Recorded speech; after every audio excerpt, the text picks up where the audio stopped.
C'est une vraie capuche qui descend bien bas. Qui est Bienvenue au bien Moyen-Âge. Bienvenue au Moyen-Âge. Mais tu sais ce qu'il te dit le Moyen-Âge? Dites-moi la gueuse. La coureuse de rempart. Je te permets pas, dis donc. On va pas élever les cochons ensemble, hein. Bref. En fait, ça m'a fait vachement de bien d'entendre ça.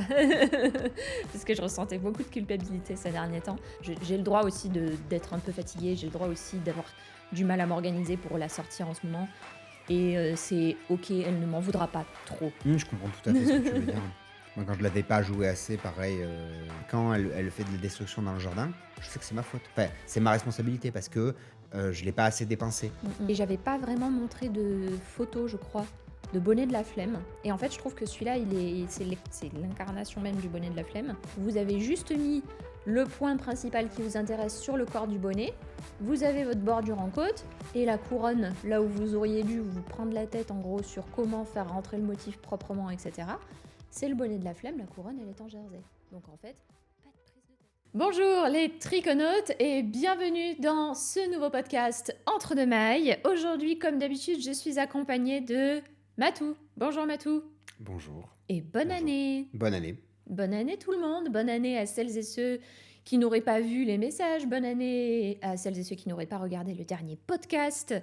On vous souhaite une excellente année 2025 remplie de joie, de bonheur, de succès et de santé et de tricot. Et de tricot. Et Un de peu. laine. Un petit peu. Un peu de tricot. Beaucoup de tricot. Beaucoup de Beaucoup tricot. de pelotes. Oui. Mm. Et du crochet. Et du crochet. On en a des choses à dire, je pense, un petit Oui, bon, on est bavard. Donc, peu. Ça papote, hein. puis on se surprend toujours. On prévoit des sujets et puis au final, on aborde beaucoup plus. Donc, Puis au final... Bref. on est gourmand, on va dire, au niveau de la conversation. Je pense que ça plaît. Alors, tu m'as envoyé le programme du jour. Donc, on va parler de la Tricot Université intermédiaire qui Oui. est sortie. La Tricot Université expert qui est en cours de finition. La réalisation du fade, du magnifique fade que tu es en train de réaliser. Oui, que j'avance bien là. Je suis plus sur la fin que sur le début, comme on dit. La suite après la Tricot Université, c'est ça? Oui. La présentation du modèle du mois. Oh là, il y a vraiment beaucoup de sujets. La présentation du Bah modèle ouais, du il y a mois. des choses à dire. Hein, Oui. Marie-Annick et tes bonnets préférés. Oui, je pensais que ça pouvait être sympa du coup, vu que l'on va parler de Marie-Annick, de parler de mes bonnets préférés, mais surtout des formes que j'aime bien. Alors, j'ai dit mes bonnets préférés, mais j'ai même inclus celles dont je ne suis pas forcément fan. Parce que ça m'a semblé intéressant de parler des formes de bonnets qui sont les plus originales, qui sortent un peu du lot du bonnet classique, on va dire, du bonnet rond classique. Alors moi, c'est vrai que je t'avais demandé si ça serait pas répétitif parce qu'on avait fait un bonnet. On avait fait un podcast où on avait abordé les bonnets, mais apparemment ça date il y a plus de 2 mois. Déjà. Ok, le temps passe vite. Le temps passe vite, donc du coup, je me suis dit ça pouvait être sympa de refaire un petit aperçu des formes de bonnets les plus originales. Et je pense que de toute façon, j'en profiterai pour développer un petit peu sur Marie-Annick et les écharpes à capuche, parce que j'ai des choses à dire sur les écharpes à capuche. Donc, voilà. Eh bien, déjà, par quoi on commence? Tout le monde va à peu près bien. À peu près. À peu près. Le terme important, c'est à peu près. Parce que, en fait, peu chère Catherine et Elisabeth sont encore tombées malades. Là, cette nuit, j'ai passé la nuit avec elles. Elles ont fait toutes les deux beaucoup de fièvre. 39 les deux. Elles se sont beaucoup réveillées toutes les deux, peu cher. Bref, la nuit était agitée. J'ai l'impression de dire ça à chaque fois, mais... non, pas tant que ça. Sincèrement, elles ne sont pas souvent malades. Je pense que cet hiver, elles ont été malades 2 fois, 3 fois. 3 fois. Il y a des enfants qui sont beaucoup plus malades. C'est vrai qu'on a de la chance qu'elles ne soient pas à la crèche. Donc, coup, on n'a pas non plus des virus toutes les semaines. Mais c'est vrai que là, depuis le début d'hiver, je pense qu'elles ont été malades. Moi, j'aurais dit 4 fois. Mais, non, je crois 3 fois. Entre rhino et tout... Tu sais, elles sont 2 aussi. Donc, oui, forcément. C'est vrai que ça se double. Hein, donc, et parfois, elles ne sont pas toutes les 2 malades en même temps. C'est vrai qu'il y a ça aussi. Donc là, elles sont malades en même temps. Les deux ont fait de la fièvre en même temps. Et bref, et les deux toussent un petit peu. Donc j'essaie de gérer ça comme je peux. Le docteur devrait passer cet après-midi, si tout va bien. Et voilà, on va voir. Hein. Je suppose qu'il va me dire une rhino. Voilà, je suppose qu'il va me dire rhinopharyngite. Et on verra du coup comment ça va être traité. Mais pour l'instant, je commence à traiter avec... les médicaments qu'on a ici en Roumanie, c'est pas les mêmes que ceux qui sont en France. Donc, il y a du paracétamol, du ibuprofène, ça change pas. Les deux. C'est quoi le nom des médicaments? Pour l'instant, c'est paracétamol, Mais les autres, ibuprofène. Et les autres, voilà, c'est ce qui me fait le plus rire, en fait. C'est les médicaments roumains. Ceux que j'ai découverts, en tout cas en arrivant ici, ont des noms qui sont assez proches de ceux qu'ils règlent, des problèmes qu'ils règlent. Par exemple, je pense que le plus rigolo, c'est Grip Stop. C'est des gouttes en fait pour le nez, comme un décongestionnement pour le nez, sous forme de pipette à mettre dans le nez. Donc je vous dis pas, c'est très rigolo à mettre, hein, bien sûr. C'est sous forme de pipette à mettre dans le nez. Vous imaginez à quel point ça peut être marrant. Donc Grip Stop. Alors Tantum Verde, ça c'est pour la gorge. Il y a aussi, c'est quoi le plus rigolo aussi, une fois que je t'avais dit, c'est... Il y en a un sur la toux. Oui, je cherche. C'est pas gris. C'est tout. C'est pas tout stop, mais presque. Ouais, voilà. Ouais. Ouais, c'est gros couteau, voilà quoi. C'est rigolo. C'est assez rigolo les noms des médicaments. Bref, voilà. Donc ça, c'est pour les médicaments qu'elles prennent. Qu'est-ce qu'elles prennent d'autre? Par exemple, le Doliprane. C'est pas Doliprane, c'est Panadol ici. Je sais pas si c'est comme ça dans d'autres pays. Je suppose que ça doit exister dans d'autres pays, le Panadol. Mais en tout cas, ici, c'est Panadol et ibuprofène. Bon, voilà, il y a ça. Et puis, il y a quoi d'autre aussi qu'elles ont? Bien sûr, nettoyage de nez et compagnie. Voilà. Et le Grip Stop. Pour l'instant, ça m'a l'air quand même moins grave que la fois où Catherine a dû aller à l'hôpital. Là, c'est beaucoup moins grave. On va dire que je pense que c'est vraiment une rhino classique. J'ai quand même fait venir le médecin, histoire de dire faudrait pas que j'ai raté un truc, parce que je suis quand même pas doc. Et ça m'embêterait qu'elle traîne un truc pendant des jours et des jours et des jours et des jours. Donc du coup, j'ai quand même fait venir le médecin. Et on verra du coup ce qu'il dira. Mais je suppose, ça sera des 2 rhinos bien carabinés. Et après, c'est bien de dire, vous attendez 5 jours, vous mettez du Grip Stop, du Tantum Verde pendant 5 jours. Et c'est basta bombé. Bref. Je m'en souviens quand j'étais enceinte d'Elisabeth. J'étais tombée malade. Je sais pas si tu te souviens, sur la toute fin d'Elisabeth. Pas la toute fin, mais genre sur le dernier mois de fin avant d'accoucher. J'étais tombée malade et en fait, quand j'étais allée au médecin, j'avais essayé de me soigner parce que voilà, et comme en étant enceinte, je peux pas prendre tout n'importe quoi. J'étais allée voir le médecin lui disant je prends des trucs, mais en fait ça sert à rien, donc donnez-moi quelque chose qui m'aide à m'en sortir parce que ça fait des jours que ça dure. Et en fait, il m'avait dit, vous prenez Tantum Verde. Il m'avait donné le même médicament que les enfants, en fait. Et je me suis traînée ça tout le long, jusqu'à la fin de la grossesse. Et même après, je sais pas si tu te souviens, parce qu'en fait, à Elisabeth, quand on accouche sous césarienne, en fait, on nous donne des antibiotiques pendant quelques temps pour éviter les infections, je suppose. Et pendant 1 jour à l'hôpital... je respire à nouveau, plus de tout, plus rien. Oh punaise, ça y est, je m'en suis débarrassée, enfin ça va mieux. Et en fait, c'est revenu bien sûr dès qu'ils ont arrêté les antibiotiques. Donc en fait, je devais avoir certainement un truc qu'il fallait régler sous antibiotiques. Donc après, le temps que je finisse de me remettre, je suis allée après au médecin qui m'a donné en effet des antibiotiques après. Mais l'hôpital n'a pas pu me les donner directement parce qu'il fallait que j'aille voir le médecin pour qu'il me donne les bonnes choses. Bref. Ça m'y fait penser, c'était rigolo cette partie aussi. Donc ça c'est pour les actus. Est-ce que j'ai oublié un truc? Cléo va bien? Cléo va bien, elle fait des petites bêtises de temps en temps en ce moment, mais rien de... Franchement, on a beaucoup de chance. Elle est adorable. Elle est adorable. Elle est très... je suis très étonné, j'ai jamais eu de berger allemand, j'ai eu beaucoup de chiens, vraiment beaucoup. beaucoup trop. Encore beaucoup. Mais non, mais c'est vrai, j'ai eu vraiment beaucoup de chiens. J'ai dû en avoir entre 20 et 30. Quand même. Mon père était éleveur, donc forcément. Et c'est vrai que je connaissais pas la race du berger allemand. Et je suis très étonné parce que je vois la différence du coup. Parce que j'ai Toi, c'était des bergers, c'est ça? Oui, c'était des chiens de berger. Et je vois la différence. J'ai pas eu que des chiens de berger, j'ai eu un braque d'Auvergne aussi. J'aime beaucoup les braques. J'en ai vu un il y a quelques temps en promenant Cléo de braque. J'ai pensé de suite à toi. J'ai fait wow, il est Il était massif, il était grand. Pas trop grand, mais il était bien, quoi. C'était un beau chien. Un braque de quoi? De- D'Auvergne ou de Weimar? Je pense que c'était de Weimar parce qu'il était gris un peu. Il était tacheté? Légèrement, oui. Il avait des petites taches blanches un petit peu, mais très légères. Non, des taches noires. Noires? Oui, c'est blanc. En fait, c'est blanc et noir. En fait, il y a une partie du corps qui est noire à l'avant et l'autre partie Il était est blanc. plutôt genre taupe avec des petites taches blanches un peu, mais peut-être que c'était un chien âgé. Je te montrerai. Moi, j'avais un braque d'Auvergne. Qu'est-ce qu'il était têtu? Ça s'appelait Hurion. C'est ça, un braque d'Auvergne. Tu vois. Donc, c'est pour ça. On dirait un dalmatien, en fait. Voilà, c'est un sous-dalmatien. Non, il n'était pas noir. Il n'était pas comme ça. Il était c'est top. Ça. Top. Mais il y a beaucoup de braques différents. C'est pas. Il y a des braques de Weimar. En fait, quand je l'ai vu. Les braques de Weimar, ils sont très connus parce qu'ils ont déjà, il y a le pelage et puis surtout les yeux qui sont vert jaune. Oui, il ressemblait à ça. Ouais. Plus. Et d'accord. Mais je pense qu'il devait être âgé parce qu'il avait des petites taches blanches. Donc sur le. Moi, un braque, tous les chiens ont besoin d'activité. Hein. Je veux dire, le berger allemand, notre berger allemande, il suffit pas de la laisser dans le jardin et de se débrouiller. Voilà, bah forcément. Ouais, mais moi, je prendrais pas un chien de chasse. Non. C'est un chien d'arrêt. Parce que je trouve quand même que c'est des chiens qui sont...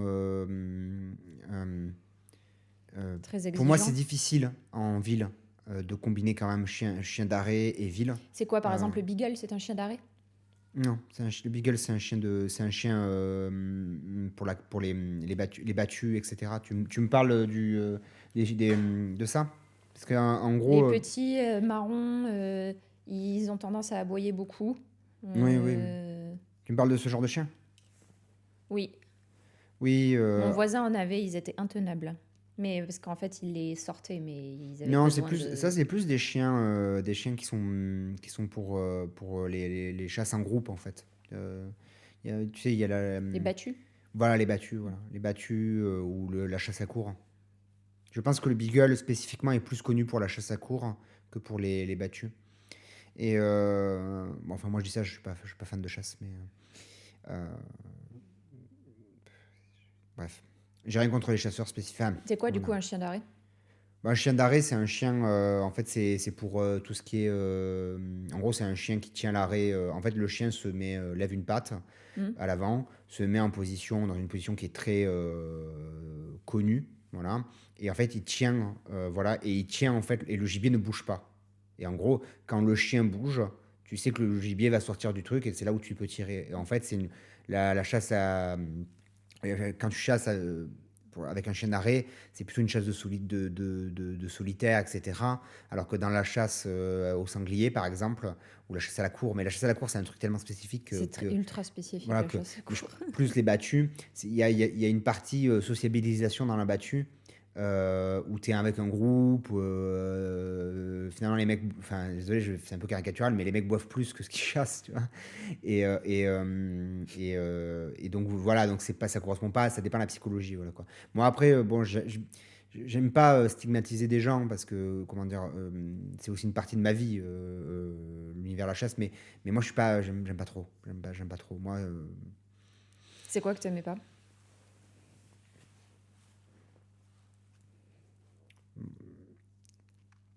Moi, je comprends pas le plaisir qu'on éprouve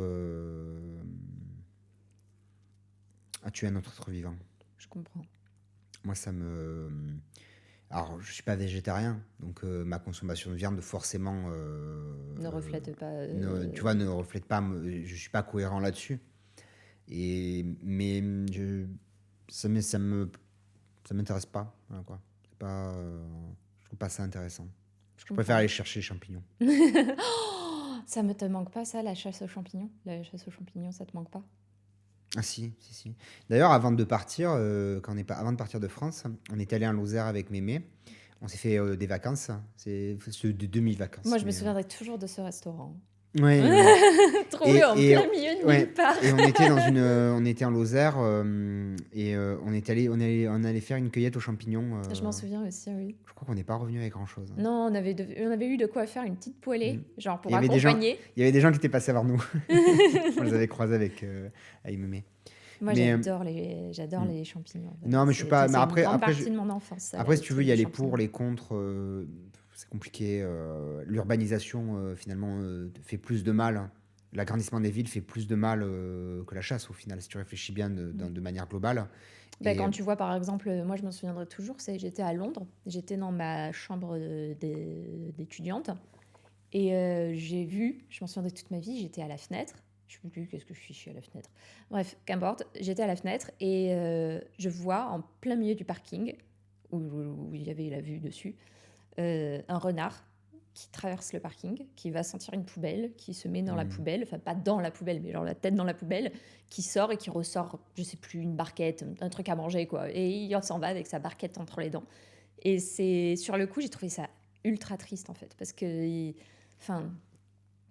c'est pas sa place. Il ne doit pas être bien au milieu de tous ces immeubles, même s'il y a énormément de parcs. C'est pas un endroit où il devrait être, en fait. Je trouve que la manière dont moi la réflexion que je me suis faite quand on est arrivé à Bucarest, c'est que je me suis dit en fait que la manière dont on traitait les animaux était très symptomatique du degré d'évolution d'une société. Et ce qui est intéressant, je trouve, c'est que en fait dans une société, je dirais sans jugement de valeur, on va dire moins développée, il n'y a pas de droit des animaux. Non, c'est vrai. D'ailleurs, il y a pas si longtemps, il y avait des problèmes de chiens errants à Bucarest il y a une dizaine d'années, je crois, et il est traqué. Non, il est traqué, mais il y avait aussi le coup, tu sais, il y avait cette dame qui nous avait, ou c'est à moi, je sais plus, une dame qui racontait qu'elle se baladait toujours avec des cailloux dans les poches. Pour balancer sur les chiens. Et tu vois quand même que la situation s'est beaucoup, beaucoup améliorée. Oui, clairement. Mais tu vois qu'aussi, par contre, une société surdéveloppée, je dirais, c'est-à-dire trop normative, etc., où il y a un stress individuel, une solitude plus développée, etc., on se met à humaniser les animaux. Donc on les met à une place où ils ne sont pas. C'est logique et c'est... On leur demande d'avoir un rôle qu'ils n'ont pas. Voilà, c'est ce que je veux dire. Je comprends ce que tu veux dire. Mais par exemple, c'est pas valable au Japon, par exemple. Au Japon, je crois, on me corrigera dans les commentaires si nécessaire, mais il me semble que quand j'y étais allée, j'avais posé des questions parce qu'en fait, il y a beaucoup de bars à animaux. Il y a les bars à chats, les bars à hamsters, les bars à peu près tout, en fait. Et avec ma sœur, on était allé à un bar à chouettes. Parce qu'on était tombé dessus à Osaka, complètement par hasard, en fait. Vraiment par hasard. Et on était rentrés et en fait, je me souviens, je suis sortie de là et je lui ai dit, j'ai trouvé ça extrêmement triste en fait. Les chouettes étaient attachées, elles pouvaient pas voler, sauf les plus grosses, mais genre, tu vois la chouette dans Harry Potter, la grosse chouette grise dans Harry Potter, celle-là, elle n'était pas attachée, elle était dans une sorte de salle un peu sous verre. Mais après aussi, on met pas tous les animaux sur on met pas tous les animaux sur un pied d'égalité. Oui, mais par exemple en France, les chouettes c'est protégé. Exact. Ouais. Et là, en fait, il y a pas vraiment de protection animale. Du coup, c'est de l'exploitation animale. Tout comme on peut dire. Alors après, tu vas dire oui, mais les bars à chiens en France, il y a aussi cette question d'exploitation. Comment les animaux sont traités au Japon? Les chiens et les chats, je veux dire. De ce que tu avais vu. De ce que j'avais vu. Je suis pas restée assez longtemps, mais je dirais de ce que j'ai vu pendant le temps où j'étais en tant que touriste là-bas. Je vous donne le contexte, comme ça vous permet de voir. Mais il me semblait que les animaux étaient très bien traités. Je repense notamment, par exemple, à Nara, où il y avait, tu sais, c'est là où il y a les biches et les cerfs en liberté. Et ils sont vraiment extrêmement respectés. Comment dire ? C'est vraiment très important pour eux, le respect de ces animaux-là. Okay. Et par exemple, quand il y a des touristes qui viennent trop les toucher, les titiller, etc. Et les chiens et les chats, t'as rien vu?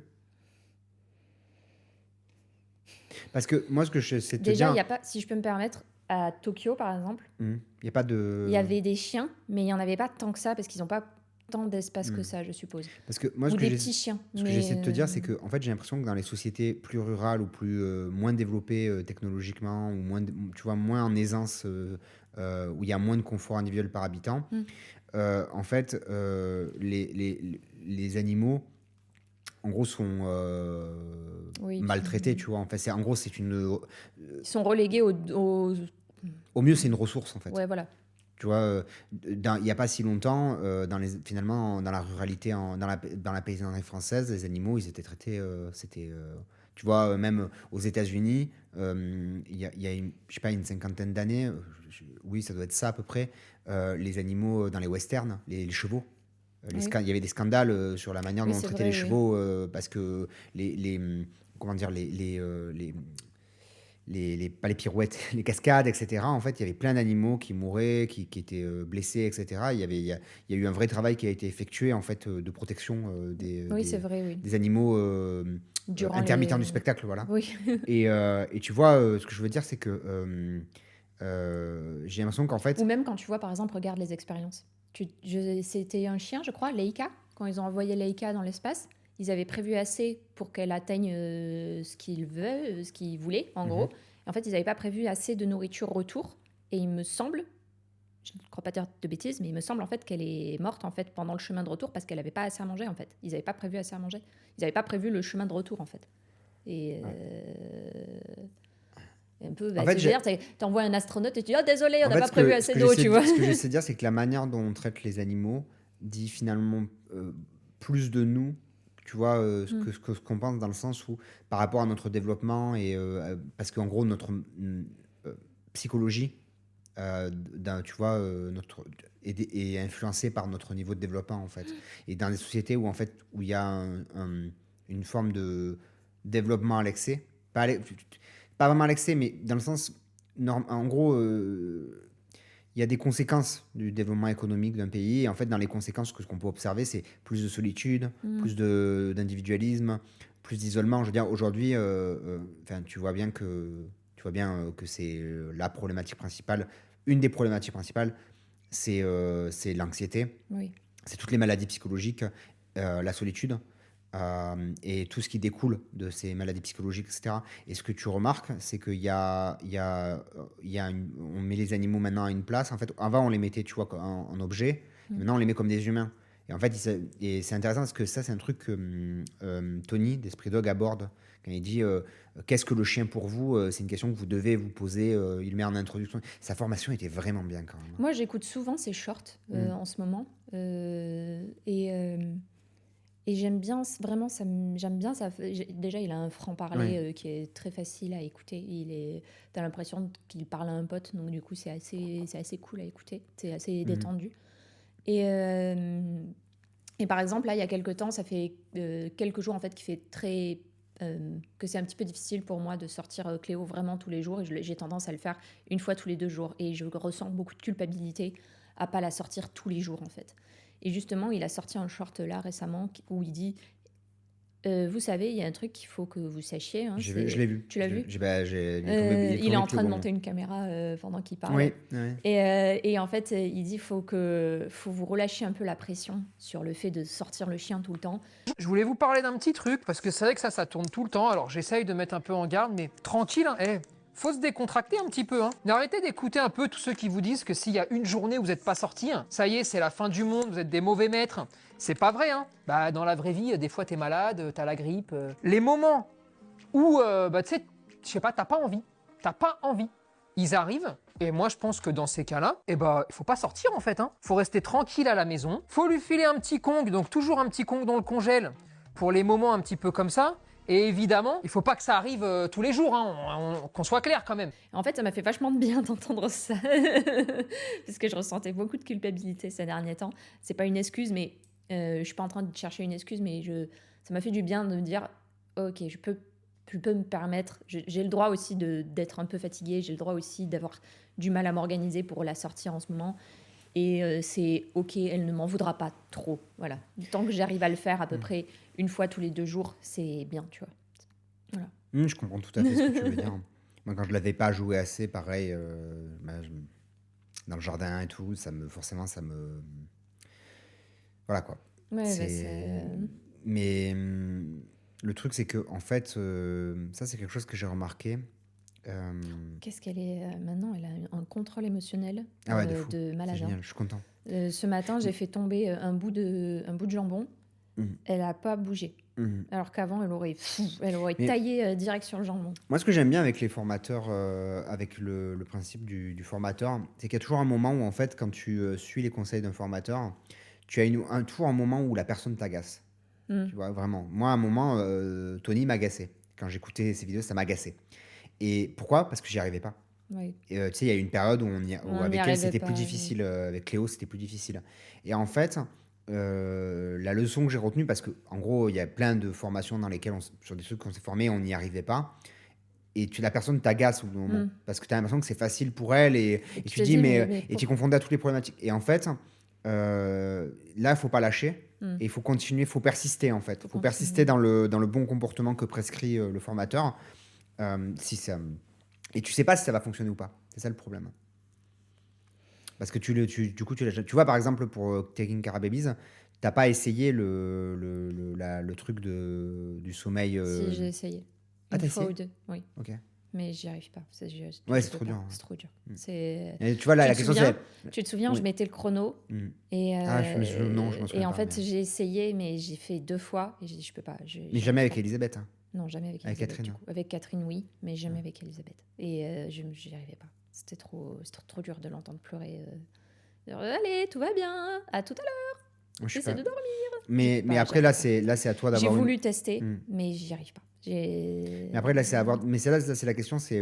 quand je te dis, pas aligné, c'est pas aligné avec ce que je veux. Quand je te dis, tu vois, tu essayes quelque chose, tu n'y arrives pas. En fait, tu essayes une méthode que prescrit un formateur pour résoudre un problème que tu as. Tu n'y arrives pas et donc tu génères de la frustration, de la colère vis-à-vis du formateur parce que ça a l'air simple pour lui et pour toi, ça l'est pas. Et là, tu dois persister pour arriver à avoir la bonne méthode, ce qu'on a fait avec Léo, par exemple. Mais par exemple, ce qu'on n'a pas fait avec Taking Care of Babies. Et c'est là où je trouve qu'il est intéressant, c'est quand c'est que tu dois persister ou pas persister. Moi, je pense que tu dois pas persister quand c'est pas aligné avec, quand t'es pas aligné avec, en fait. Quand dans ta tête, c'est pas. Je pense que si t'es. Regarde, par exemple. Quoi, pas aligné avec, regarde, Cléo, pourquoi on a continué ? Est-ce que ça te faisait du mal de continuer ? Non, mais... Est-ce que tu te sentais en souffrance de continuer ? Non, oui. Par exemple, pour l'apprentissage de la propreté, la faire dormir dans la chambre et en fait se réveiller toutes les demi-heures ou toutes les heures. Oui. Si. Oui, si. mais pas coupable. Pas coupable. Ouais. Alors que tu te sentais coupable alors avec... Alors que moi, je me sentais coupable avec Catherine, tu vois. Et pour moi, c'était une émotion du coup négative. Donc, si émotion négative dans le sens où je ressens de la culpabilité, où je vais commencer à me dire je suis une mauvaise mère, où je vais commencer à me dire des choses comme c'est affreux, je suis en train de la faire souffrir, et de faire tourner ça dans ma tête comme une roue de hamster. Même si la formatrice disait, même si Taking Care of Babies disait vous inquiétez pas, il n'y a pas d'impact, tout va bien, c'est normal, ça va passer. Non, j'étais clairement pas alignée avec ça marche. Tu vois, par exemple, la pédagogie Montessori, tout ce qu'on a appris en pédagogie Montessori sur le fait de dialoguer avec l'enfant, d'écouter. La discipline positive, ça ne s'applique vraiment qu'à partir de 4 ans, visiblement. Mais bon, tu peux commencer à essayer de l'introduire. Le truc, c'est que tu as des gens qui sont contre, c'est pas contre, mais qui disent que en fait, ça ne peut pas marcher. T'as eu une mode à un moment de pédagogie qui était... comment ça s'appelle L'enfant roi ? Non, pas justement, qui disait que l'éducation Montessori conduisait à l'enfant roi, et tu as eu beaucoup de livres parce qu'on en a lu une partie pour avoir les deux points de vue, le point de vue Montessori et le point de vue des gens qui pensent que Montessori, des auteurs qui pensent que Montessori en fait conduit à l'enfant roi et aux parents esclaves. Et en fait, tu t'es posé la question vraiment parce que ça n'a pas marché tout de suite Montessori. Non, c'est vrai. Dans le sens où bien sûr que ça, oui, mais c'est pas on-off en fait. C'est tu implémente quelque chose et ça met du temps à arriver. Ça a mis beaucoup de temps parce qu'il y a eu une période avec Catherine et Elisabeth, c'était vraiment compliqué. Oui, quand Elisabeth elle avait 1 an et Catherine avait 2 ans par exemple. Donc il y a 1 an en réalité, c'était quand même très compliqué. Oui, il y avait plein de moments où les deux étaient encore très bébounes. Aujourd'hui, Catherine, tu sais qu'elle veut plus dormir avec un sac à dodo maintenant. C'est comment on appelle ça, une turbulette. Elle veut plus dormir avec sa turbulette maintenant. Sac à dodo. Moi, j'appelle ça sac à dodo. Oui, moi aussi, mais c'est vrai que c'est un nom, oui. Et elle me dit non, sac à dodo. Et elle va se coucher dans son grand lit. Du coup. Ce que je veux dire, c'est qu'au moment où tu plantes l'arbre, tu sais pas s'il est droit ou pas quand tu le plantes. Tu sais pas toujours. Quand tu plantes un arbre, tu vois qu'il est droit ou il est pas droit. Mais dans la vie, tu sais pas toujours si tu le plantes droit ou pas. C'est-à-dire que tu sais pas toujours quand tu vas implémenter une méthode qui n'a pas encore poussé, qui n'a pas encore marché. Tu ne sais pas si elle va pousser. Cette méthode va conduire à un arbre droit ou à un arbre penché. Dans le sens où, si ça se trouve, tu fais Montessori et tu vas pas pouvoir attraper, ou si ça se trouve, tu fais pas Montessori et tu crées des traumas que tu vas pas pouvoir attraper. Alors, ça peut paraître un peu excessif ce que je dis, mais je vais donner un exemple simple. Notre nounou, elle avait les filles, pour dire voiture, elle dit vroom vroom. J'arrive pas à faire dire voiture à Catherine et Elisabeth. Là, il y a aussi waf waf. Bien sûr qu'à un moment, elles diront voiture. Je me doute bien qu'à 18 ans, Catherine ne dira pas vroom vroom pour dire voiture. Sauf que le fait de ne pas avoir utilisé le vrai mot et d'avoir utilisé un onomatopée à la base, ça, c'est une forme de comment dire, de perte. C'est comme si elle se mettait un poids au pied dont elle n'avait pas besoin, en fait, en réalité. Mais en plus, le pire, c'est que c'est vraiment sur ces deux mots-là, tu vois. Il n'y a que ces deux mots-là où, en fait, il y a... Vroom vroom et waf waf. Ouais, c'est vrai. Et Elle dit pas miaou pour chat aussi? Non, elle dit chat. Elle dit chat. Elle dit chat. Elle dit chat ou piscika. Ou cat. Oui, donc c'est vrai. Oui. Elle dit chat, cat, pisika. Catherine c'est que chien de plus en plus de mots anglais. Oui, c'est vrai. C'est que chien et voiture. Mais ce que je veux dire, c'est que c'est pas gravissime. Non, parce que, mais c'est juste un petit poids que tu te mets au pied inutilement, en fait. C'est ça que je veux dire. Oui. Bref. Tu veux qu'on revienne... Mais ce que je veux dire, c'est que je trouve intéressant, c'est qu'il y a toujours, dans la relation avec un formateur, il y a toujours un moment où si tu implémentes ce qu'il fait, comme ça ne marche pas, tu peux transposer la frustration que tu as, que la méthode ne marche pas temporairement, le temps que ça se mette en place, au formateur qui te la communique. Tu sais, c'est ne tuez pas le messager, en fait. C'est un peu l'inverse. Oui, c'est vrai, oui. Et je suis content que ça ait marché parce que quand je vois qu'elle a un compte, que la chienne... Cléo a un contrôle émotionnel assez important. Elle ne va pas se jeter sur la nourriture. Les autres chiens, c'est OK. Même, je suis content d'avoir compris aussi, tu vois... Elle a tendance à tirer la laisse encore. Tu vois là, il y a quelque temps, j'ai fait des exos, pas à la laisse, mais à la longe courte, parce que je trouve ça difficile, en fait, et presque, après l'avoir fait plusieurs fois, presque dangereux de faire un changement de laisse. Parce qu'en fait, ce que je faisais, c'est, pour donner du contexte, dans Esprit Dog, la formation, il dit en gros qu'il faut faire l'entraînement à la laisse. Donc à la laisse, c'est court. Et moi, nous, on a une longe, donc une laisse longue de 10 mètres pour promener Cléo. En général, 90% du temps, on utilise la longe. Et j'ai commencé à intégrer des exercices à la laisse, donc à la laisse courte. Ça fait quoi? Une laisse 2 mètres max? Même pas? Oh non, même pas 2 mètres. Donc, c'est même pas 1 mètre, c'est 125 cm ou quelque chose comme ça. Quelque chose comme ça, oui. Et en fait, elle a tendance à tirer la laisse et la longe, les deux. Et en fait, je pense que elle est encore très jeune. C'est un peu l'excuse que je dis, mais je pense qu'elle est encore très jeune et quand elle sort, elle est super contente de sortir. Et au début, elle a tendance à tirer un petit peu la laisse. Mais au bout d'un moment, ça se calme, tu vois. En fait, je sais que c'est parce qu'elle est contente de sortir, parce qu'en fait, au fil de la balade, ça se calme, et au bout d'un moment, elle tire quasiment plus.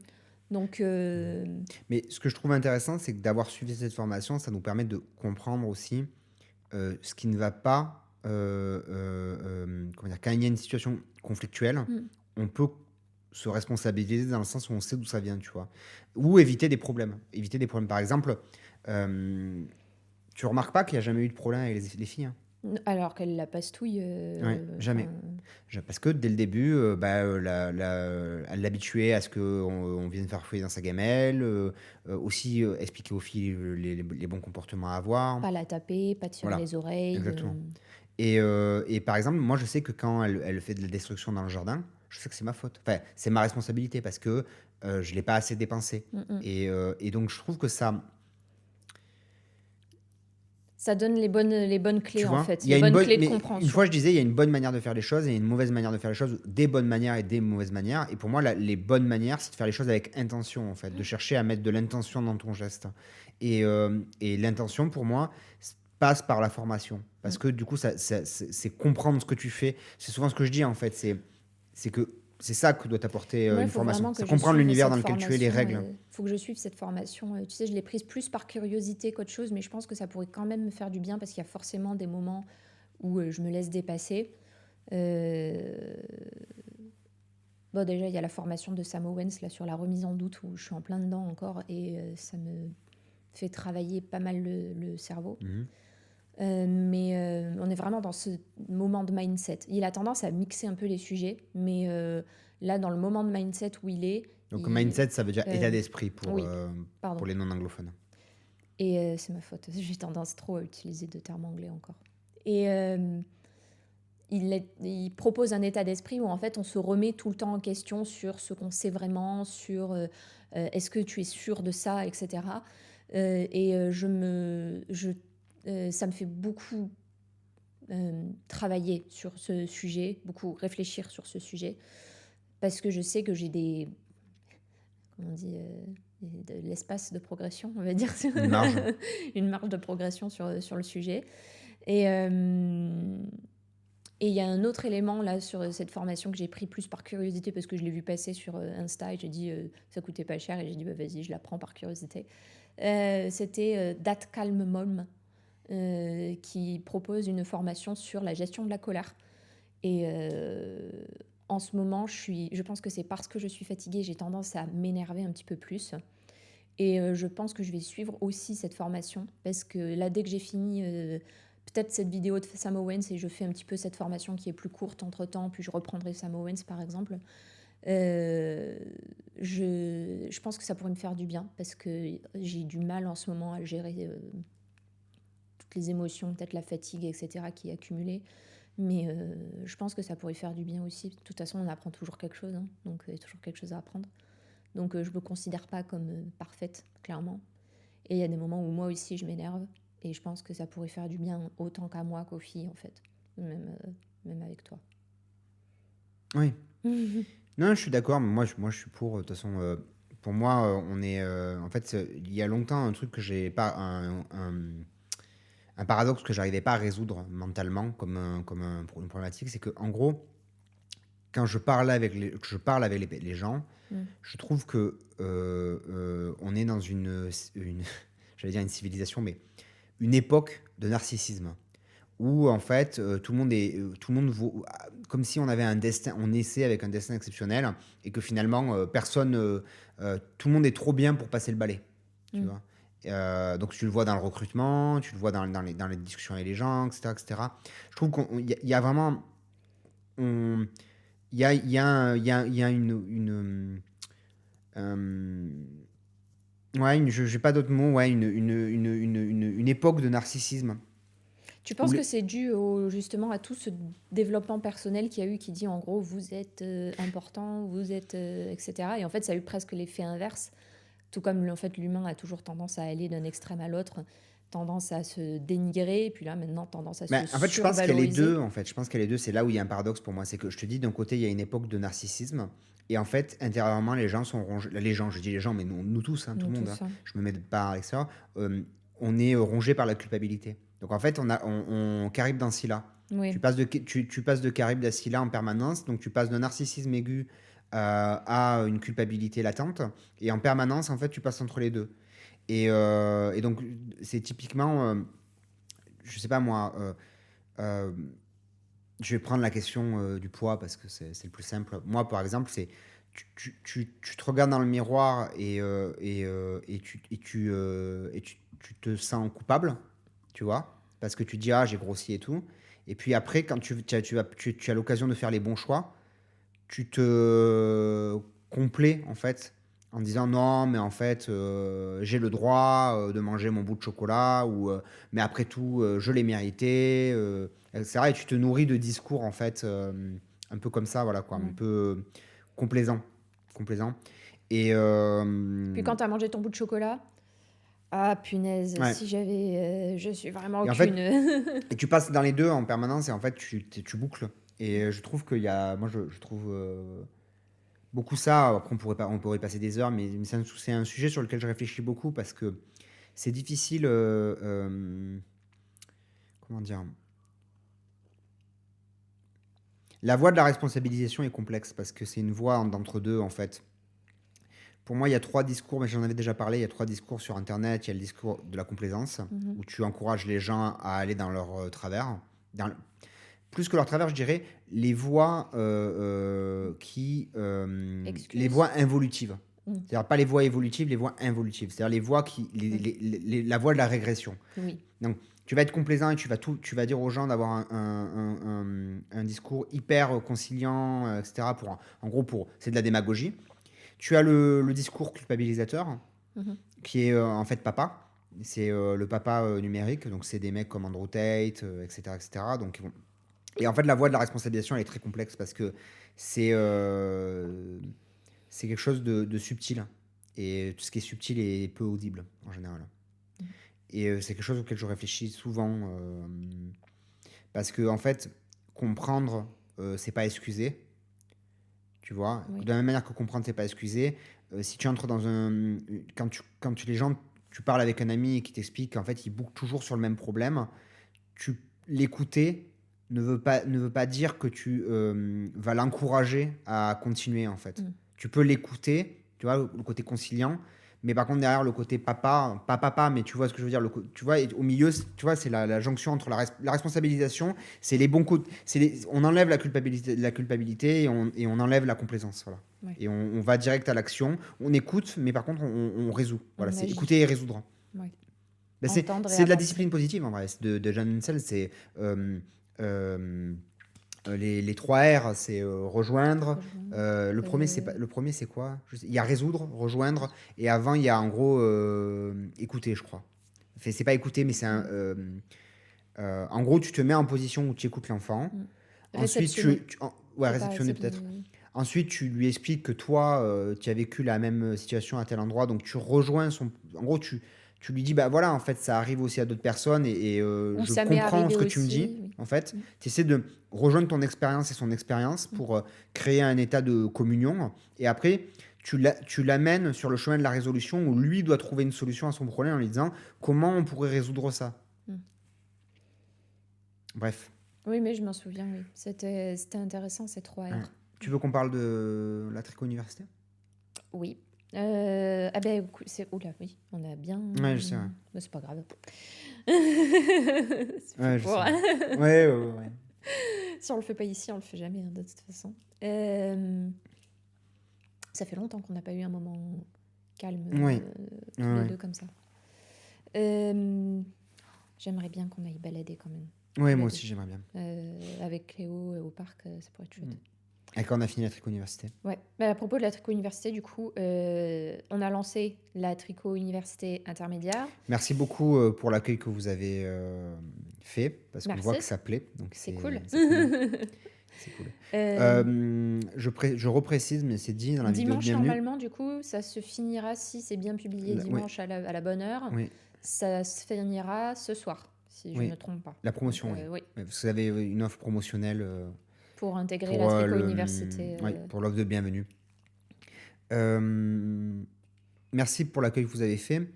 Les élèves qui ont rejoint la tricot-université intermédiaire, sachez que si vous souhaitez qu'on débloque tous les cours d'un seul coup, parce que normalement vous avez un cours par jour, vous pouvez le demander. Vous le demandez à Gros Minou sur hello@letriconote.com et il débloquera tous les cours d'un seul coup. Voilà. Je sais normalement, si ils ou elles sont attentifs, je le dis aussi dans la vidéo de départ. Je préfère préciser parce qu'il y a des élèves qui aiment bien le fait de suivre un jour égale un cours, et puis il y a des élèves qui sont gourmands et ils veulent tous les cours pour aller plus vite. Donc je préfère le dire. Voilà, t'as raison.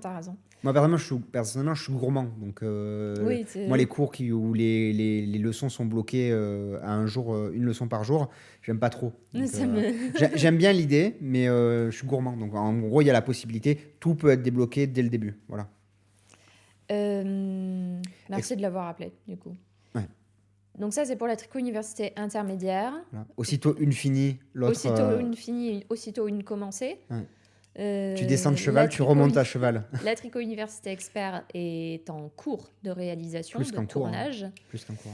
On a fini toutes les mains à tourner, c'est ça? Je sais plus. Si, on a fini toutes les mains à tourner. C'est simple, on est à 80% des tournages.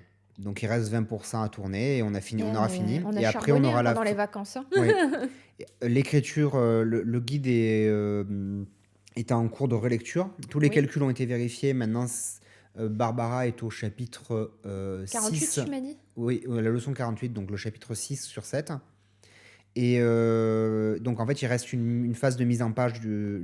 Gros, terminer la phase de vérification. Tourner les 20%. Oui, voilà, vas-y. Tourner les 20% de vidéos qui manquent. Donc, ça devrait être fait d'ici peut-être la semaine prochaine, je pense. Finir le tricot de certains modèles. Mettre en page le guide. Ouais. Tout mettre en ligne sur l'espace élève. Bien organisé, proprement et sortir les fiches, sortir les différentes fiches de cours, enfin les fiches techniques. C'est ça, ces fiches techniques, les fiches de cours. Oui, c'est ça. Et voilà.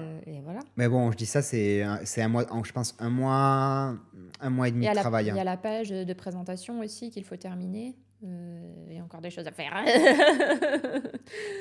Je dirais un mois et demi de travail. Un mois et demi de travail pour que les choses soient bien faites correctement. On est en janvier, on est début janvier, donc toi tu fais une projection mi-février, ça devrait être fini. Je pense que ça sortira en mars. Oui, mais mi-février, c'est fini. Et ça nous laisse en fait la fin de février pour vérifier que tout va bien, qu'il n'y a pas de soucis. Je pense que ça sortira pour que les choses soient bien faites, encore une fois. Parce que moi, j'aime pas... Tu connais le principe du crunch ? De l'exercice de sport ? Non. En fait, le crunch, c'est un terme technique dans les studios de développement de jeux vidéo. En fait, les jeux, c'est des... Moi, j'étais en train de réfléchir à ça, tu vois. Quand ils développent des jeux vidéo, en fait, le truc, c'est que les équipes ont grossi au fur et à mesure que l'industrie du jeu vidéo a grossi, les équipes et l'ambition des studios de jeux vidéo a explosé. On est passé de jeux comme Pong à des jeux comme Red Dead Redemption 2, ou pour ne citer que lui, ou par exemple, je sais pas moi, Cyberpunk. Voilà. Ouais, j'allais dire un gros jeu qui est sorti récemment. Récemment, aucun des deux. C'est compliqué un petit peu. Et en fait, du coup, les équipes ont grossi, les ambitions ont grossi, la manière de gérer aussi s'est complexifiée, les budgets marketing ont explosé, enfin, et les enjeux économiques ont explosé aussi parce que les risques qu'un jeu ne marche pas ou ne sorte pas à la bonne période jouent énormément. Par exemple, Assassin's Creed, le dernier, je ne sais plus son nom, ça m'échappe, qui se passe au Japon. C'est oui, je vois, oui. C'est pas Origins, c'est pas Odyssey, c'est pas Valhalla. Moi, j'avais adoré Valhalla. Bon, bref, ils ont décalé la sortie, notamment pour une raison. Alors, il y a plusieurs raisons, mais notamment par rapport au calendrier des sorties, parce qu'au moment où il allait sortir, il aurait été en concurrence avec d'autres jeux. Qui allaient sortir. Qui étaient des gros jeux, et en fait, ils ont préféré décaler là en début d'année pour avoir moins de compétition, des choses comme ça.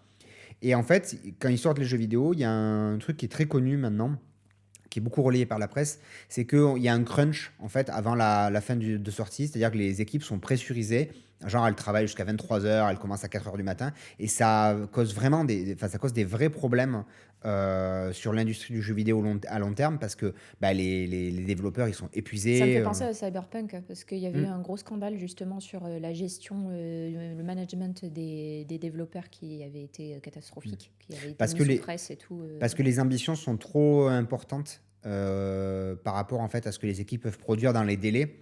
J'avais vu un truc, ça me fait penser quand même à ce jeu là, le jeu qui arrête pas, en tout cas dans le secteur du jeu vidéo dont on n'arrête pas d'en entendre parler, c'est Sky Oblivion, le jeu qui est une sorte de méga mode d'un vieux jeu auquel toi tu as joué quand tu étais petit, avec un moteur graphique du jeu comment il s'appelle, Skyrim. En fait, pour resituer, le studio Bethesda a créé une licence qui s'appelle The Elder Scrolls. Donc c'est les parchemins anciens, c'est ça je crois, ça veut dire.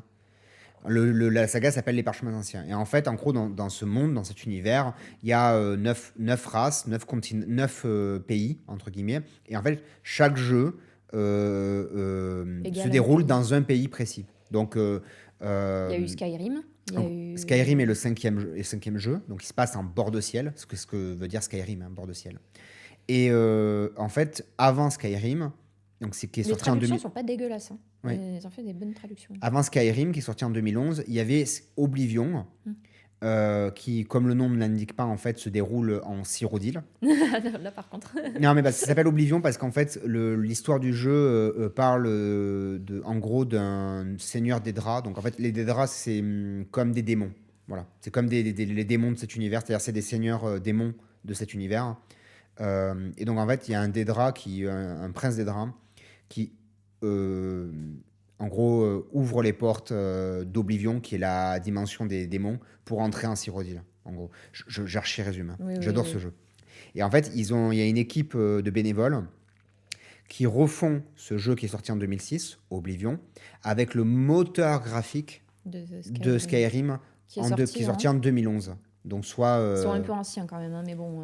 Ils ont amélioré plein de choses, etc. Ils communiquent beaucoup là-dessus, ils font des lives. Moi, je dois t'avouer, je suis très curieuse parce qu'en fait, il y a une tension qui se crée au fur et à mesure que la date de sortie approche un petit peu. Parce que le jeu est quasiment fini, tu m'avais dit, là. Ils sont sur la fin. Oui, ils sont sur la fin, ouais. Ils sont sur la fin. Et en fait, c'est des tas et des tas de bénévoles qui ont fait ça. Et ils ont fait vraiment un super boulot. Oui. En tout cas, de ce qu'on voit, en tout cas sur les images qui sont présentées, ils font vraiment un super boulot. Et moi, je suis très curieuse de voir comment va réagir le studio Bethesda. Mais apparemment, ils préparent... Est-ce qu'ils vont adouber Est-ce qu'ils vont faire un partenariat? Apparemment, ils préparent un remake, fait par un studio secondaire d'Oblivion, en fait. Donc, qui va venir concurrencer ce que font les modeurs. Alors là, voilà, la problématique, c'est celle-là. Mais est-ce que les modeurs ont même le droit de sortir leur mode, leur méga-mode? Je ne sais pas à quel point Bethesda peut aller contre les modeurs, parce qu'en fait, c'est quand même... c'est une grosse communauté, quand même. C'est une très grosse communauté, les gens qui... Un mode, en gros, c'est une modification apportée aux jeux vidéo. Par exemple, rajouter des épées, c'est un mode. Ou rajouter une histoire, une quête, c'est un mode. Ou ajouter un personnage ou ajouter des vêtements à un personnage, c'est un mode. Ou par exemple, changer l'apparence esthétique des visages des personnages, par exemple, c'est un mode aussi. Voilà, c'est un exemple. Et généralement, c'est des développeurs qui font ça pour s'amuser, en fait. Oui. Pour améliorer le jeu même, parce que parfois, il y a des bugs, le jeu a des problèmes. Et en fait, c'est comme si en tricot, en fait, les tricoteuses s'appropriaient les modèles et les modifiaient. Oui, et après, c'était intégré dans le modèle de base, par exemple. Tu me diras, avec nos modèles, on peut le faire. Oui. Parce que en fait, comme tu peux dupliquer ta version en éditeur, tu peux mettre des photos, tu peux changer le texte. Tu peux modder complètement le modèle, oui. Tu n'as même pas besoin de bidouiller en allant avec un logiciel comme PDF Expert et modifier le PDF, puisque tu as déjà l'éditable, en fait. Oui. Mais je crois qu'il n'y a que nous qui faisons ça aujourd'hui. Je n'ai pas vu sur d'autres... À ma connaissance, oui. Bon, bref. Et donc, en fait, en gros, les studios de jeux vidéo, il y a un problème. En gros, les gens sont pressurisés. Et il y a beaucoup de problèmes dans les jeux qui sont expliqués par le fait que les équipes ont subi un crunch. Et c'est pour ça que moi, je pense toujours à ça quand je pense à la Tricot Université ou intermédiaire ou expert. C'est que la qualité ne doit pas pâtir du crunch qu'on se met, entre guillemets. C'est pour ça que si on se crunchait vraiment, on pourrait sortir dans 1 mois, en fait. Oui. Mais ça... Le problème, c'est que... plus tu crunches, plus tu as de risque d'erreur. En fait. Par exemple, je regarde une chaîne en ce moment qui s'appelle Jaden Core, on mettra donc il analyse le développement des jeux vidéo, des jeux de rôle en jeux vidéo, des jeux de rôle. Anglais ou français? Français. Ah, c'est celui que tu m'as montré la dernière fois avec... le petit personnage en photo. Oui, c'est bon. Je vois, oui. Et en fait, il a analysé la série Dragon Age, parce qu'il y a Dragon Age Veilguard qui est sorti il n'y a pas longtemps. Donc, l'âge du dragon, en gros. Et en fait, le premier, ils ont mis, je crois, 7 ans à le développer. Le premier Dragon Age. Et le 2, en fait, ce qui s'est passé, c'est que la société, le studio de développement a été racheté par Electronic Arts. Et eux, ils ont dit, en gros, on veut un jeu en 8 mois. Et donc, en fait, et donc là vraiment, c'est un vrai crunch, tu vois. Et en fait, le Dragon Age 2 a énormément déçu par rapport à Dragon Age 1, en fait. Ouais, en même temps, oui, pas la même. Et encore, il y avait des pépites dans le jeu. Le jeu était pas... Il y avait des choses qui étaient pas mal faites, mais... Là, celui qui est sorti, c'est le combien, du coup? Le 3, 4, 5 En fait, ils ont arrêté les numéros, mais c'est techniquement, on pourrait dire que c'est le 4, parce que tu as Dragon Age 1... Enfin, Dragon Age Origin, Dragon Age 2, Dragon Age Inquisition, et Dragon Age Veilguard, donc les gardiens du voile. Voilà. Okay. Voilà. Ouais. Bref, on a fait une belle digression. Mais ce que je voulais dire, c'est que en fait, je réfléchis souvent à cette question des... C'est une spécialiste de ça, ici. Ouais, mais je réfléchis souvent à cette question, tu vois, du crunch et à quel point on se... à quel point, en fait, il ne faut pas que le temps affecte la qualité... Oui, Parce qu'on parle beaucoup de l'effet de Parkinson. L'effet de Parkinson en productivité, c'est dire en fait que si vous avez, en gros, plus vous avez de temps, plus vous mettez du temps à faire la tâche. Oui. Donc, si on se donne 10 heures pour faire une tâche, tu vas mettre 10 heures. Si on se donne 3 heures, voilà, en gros, c'est ça l'idée. C'est qu'il y a une dilution de l'action avec la dilution du temps, en gros. Mais en même temps, je trouve que parfois, pour faire les choses bien, il faut du temps. Bah, on va le redire cette même phrase. Hein. Tout ce qui est bon mûrit lentement. Ouais. Non, mais parce que c'était... là, il y a quand même 7 modèles. Et ce qui me satisfait dans ce qu'on a fait, c'est je trouve qu'on a négocié sur rien dans la Trick Université. Il n'y a pas un truc il me semble pas qu'il y ait un truc qu'on ait enlevé alors qu'on avait prévu de le faire. Parce que dans les jeux vidéo, c'est comme ça que ça fonctionne. C'est, en fait... On n'a pas le time, donc du coup... On n'a pas le temps, donc on enlève ce pan de l'histoire. Et après, on va le sortir en DLC. Un DLC, c'est une extension payante.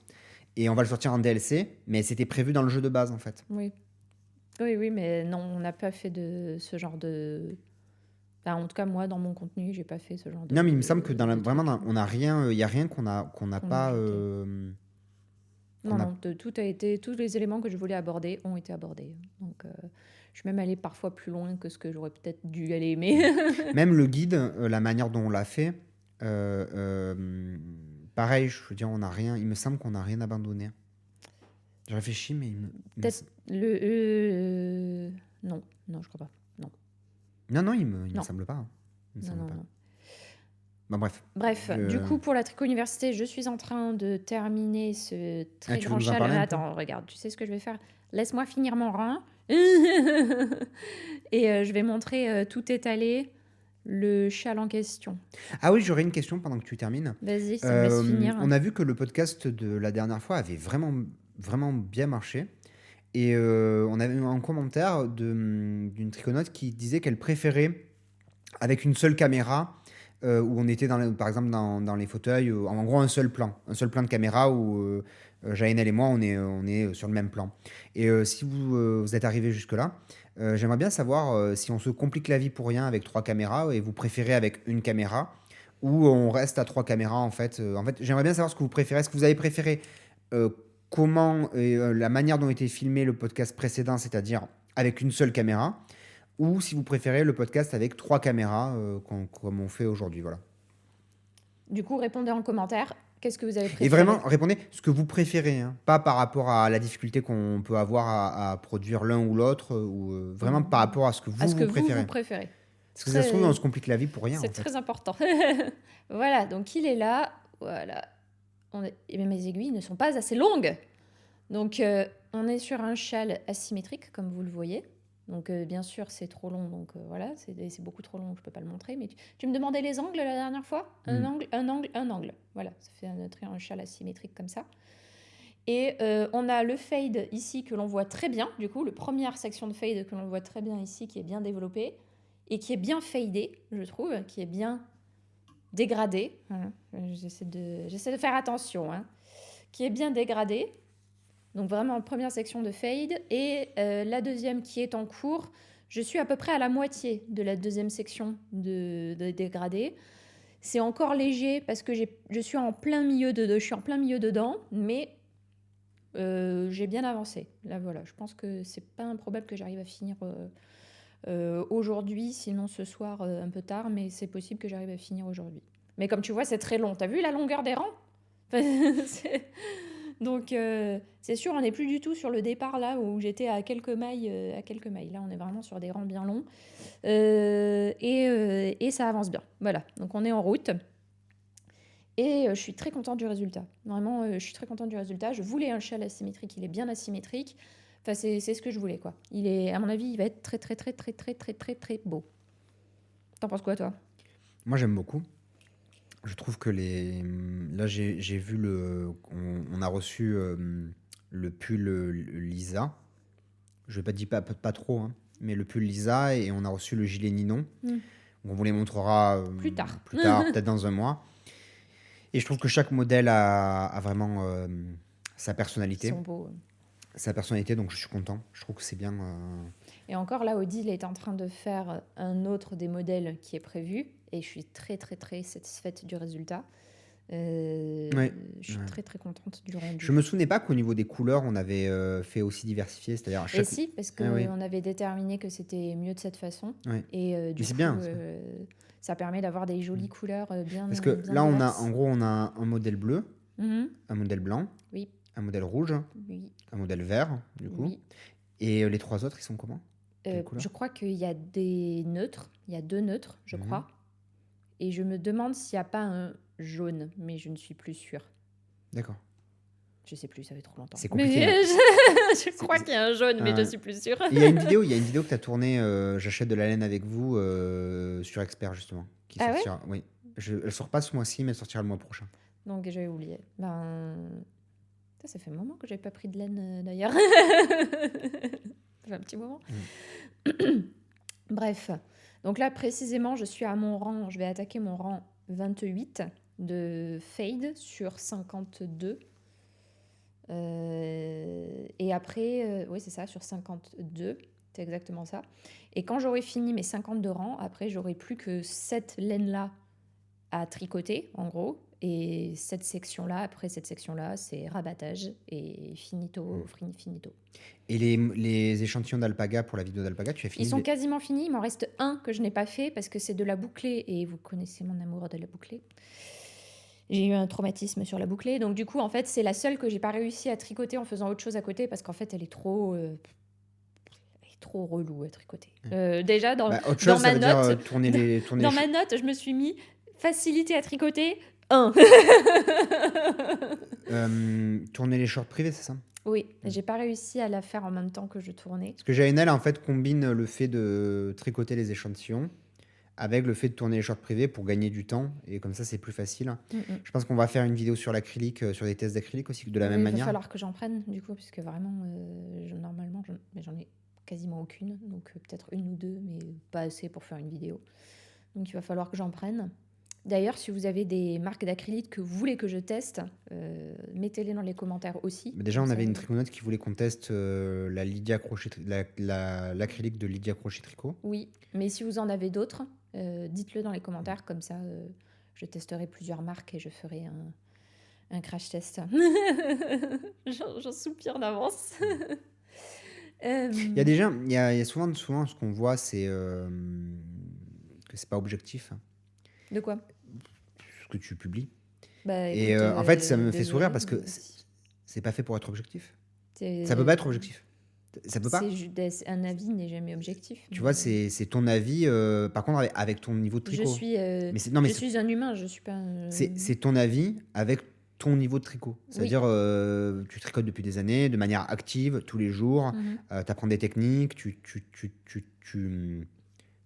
as produit du contenu pédagogique, énormément de contenu pédagogique. Il y a 900 vidéos sur la chaîne. Pendant que je faisais le CM, pendant les vacances, j'ai reçu un message d'une personne qui me disait, en gros, que en effet, j'étais pas objective et qu'en fait, j'exagérais mes réactions et que je devrais être beaucoup plus neutre dans mes présentations.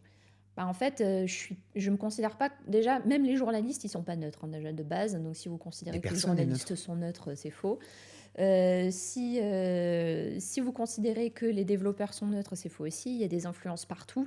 Je veux dire, la différence, c'est soit tu prétends à une neutralité que tu n'as pas, soit tu ne prétends pas être neutre. Mais tu vois ce que je veux dire, mais moi, je pas prétends neutre, pas être neutre. J'ai dit, voilà, moi, c'est mon avis, c'est comme ça. Et puis, si vous avez un autre avis, eh bien, d'ailleurs, c'est le titre de la vidéo, c'est mon avis. C'est mon avis. Ça commence par mon avis. Donc, Mais la pauvre dame s'énervait énormément dans ce mail. Donc j'ai envie de dire, si vous vous énervez autant, vous faites pas de mal. Mais c'est normal, c'est c'est parce qu'en fait, je pense qu'il y a aussi cette question, il y a cette notion,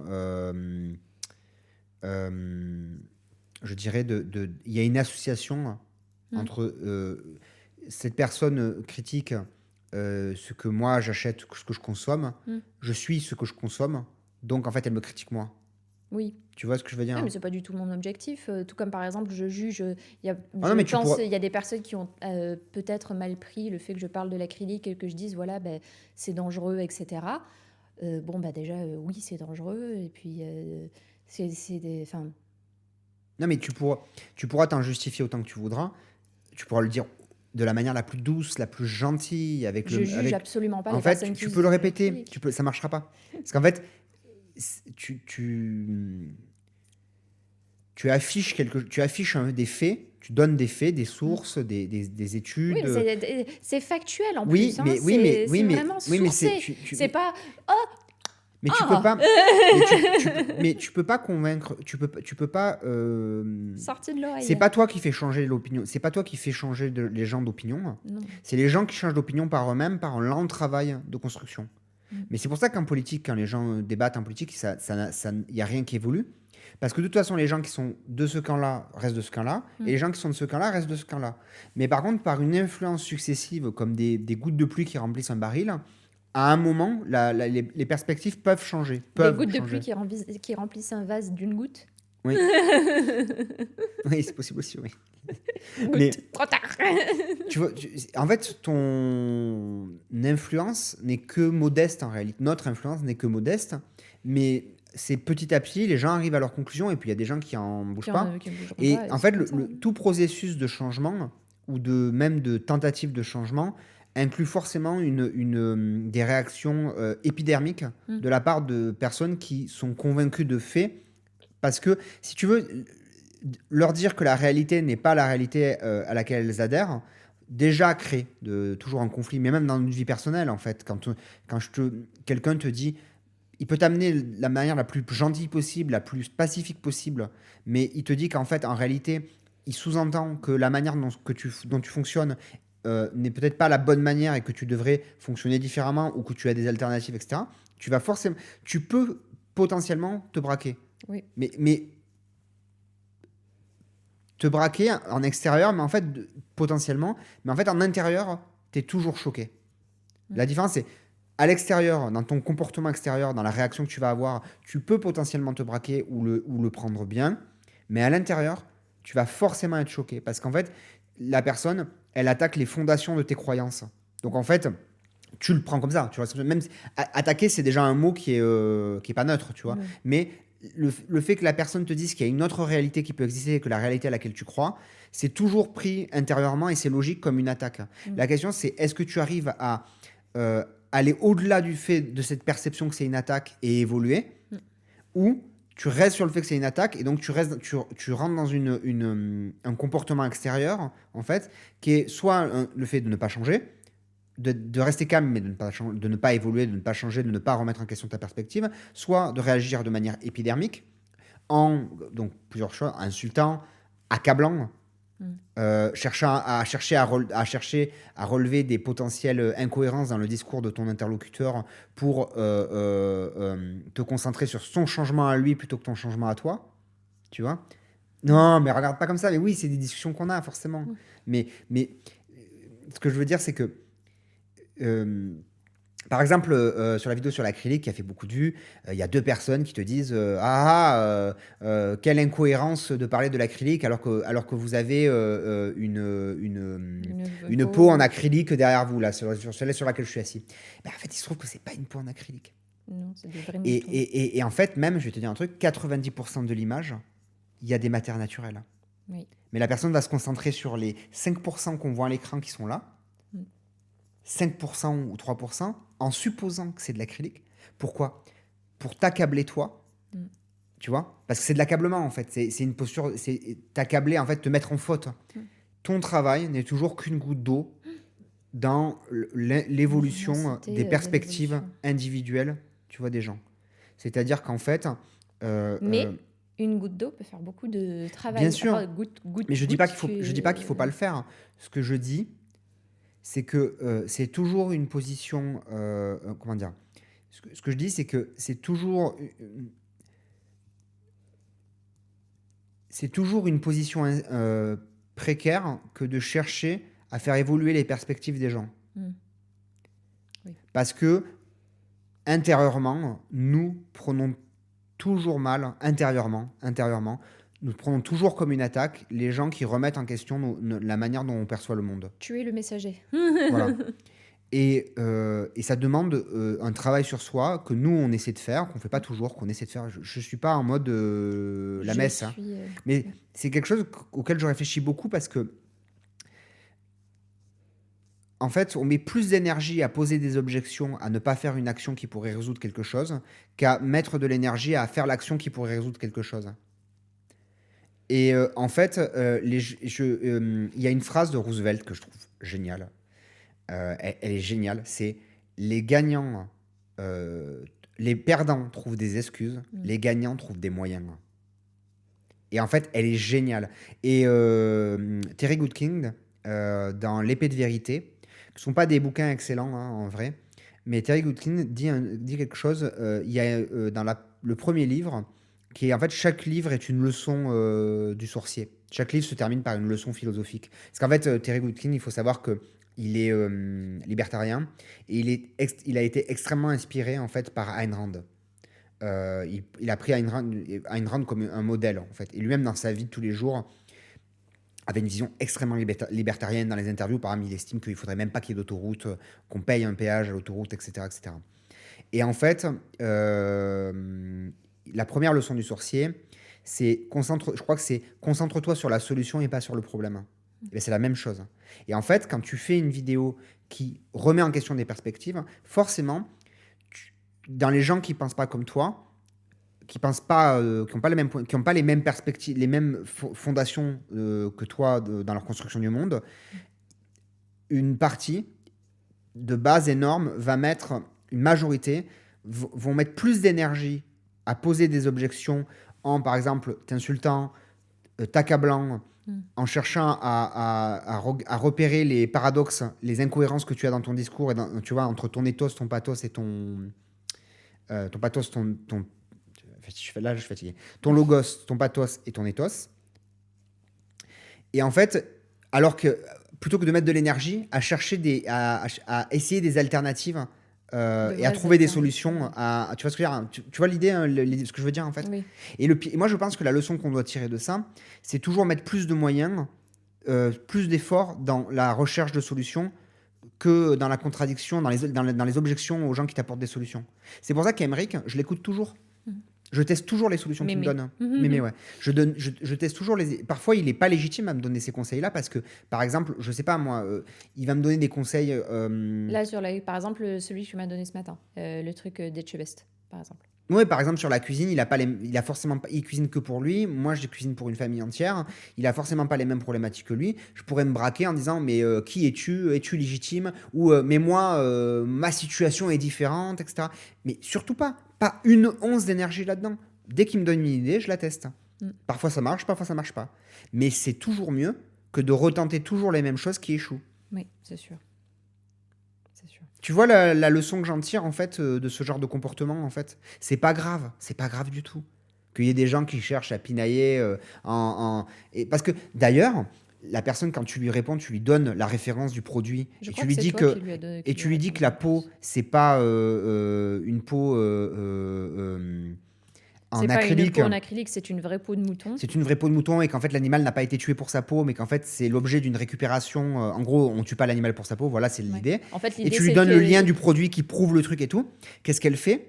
Oui, mais elle pourrait dire, excusez-moi, je me suis trompée, je vous ai accusé de quelque chose, en fait, j'ai supposé quelque chose qui n'était pas le cas, et je n'ai pas eu le bon comportement, et en fait, finalement, ce que vous avez dit, je vais y réfléchir, vous proposez des solutions à la fin de la vidéo, je vais tester des choses et tout, je ne suis pas d'accord avec vous, mais je peux, voilà, etc., je peux remettre en question mes perspectives. Pas du tout.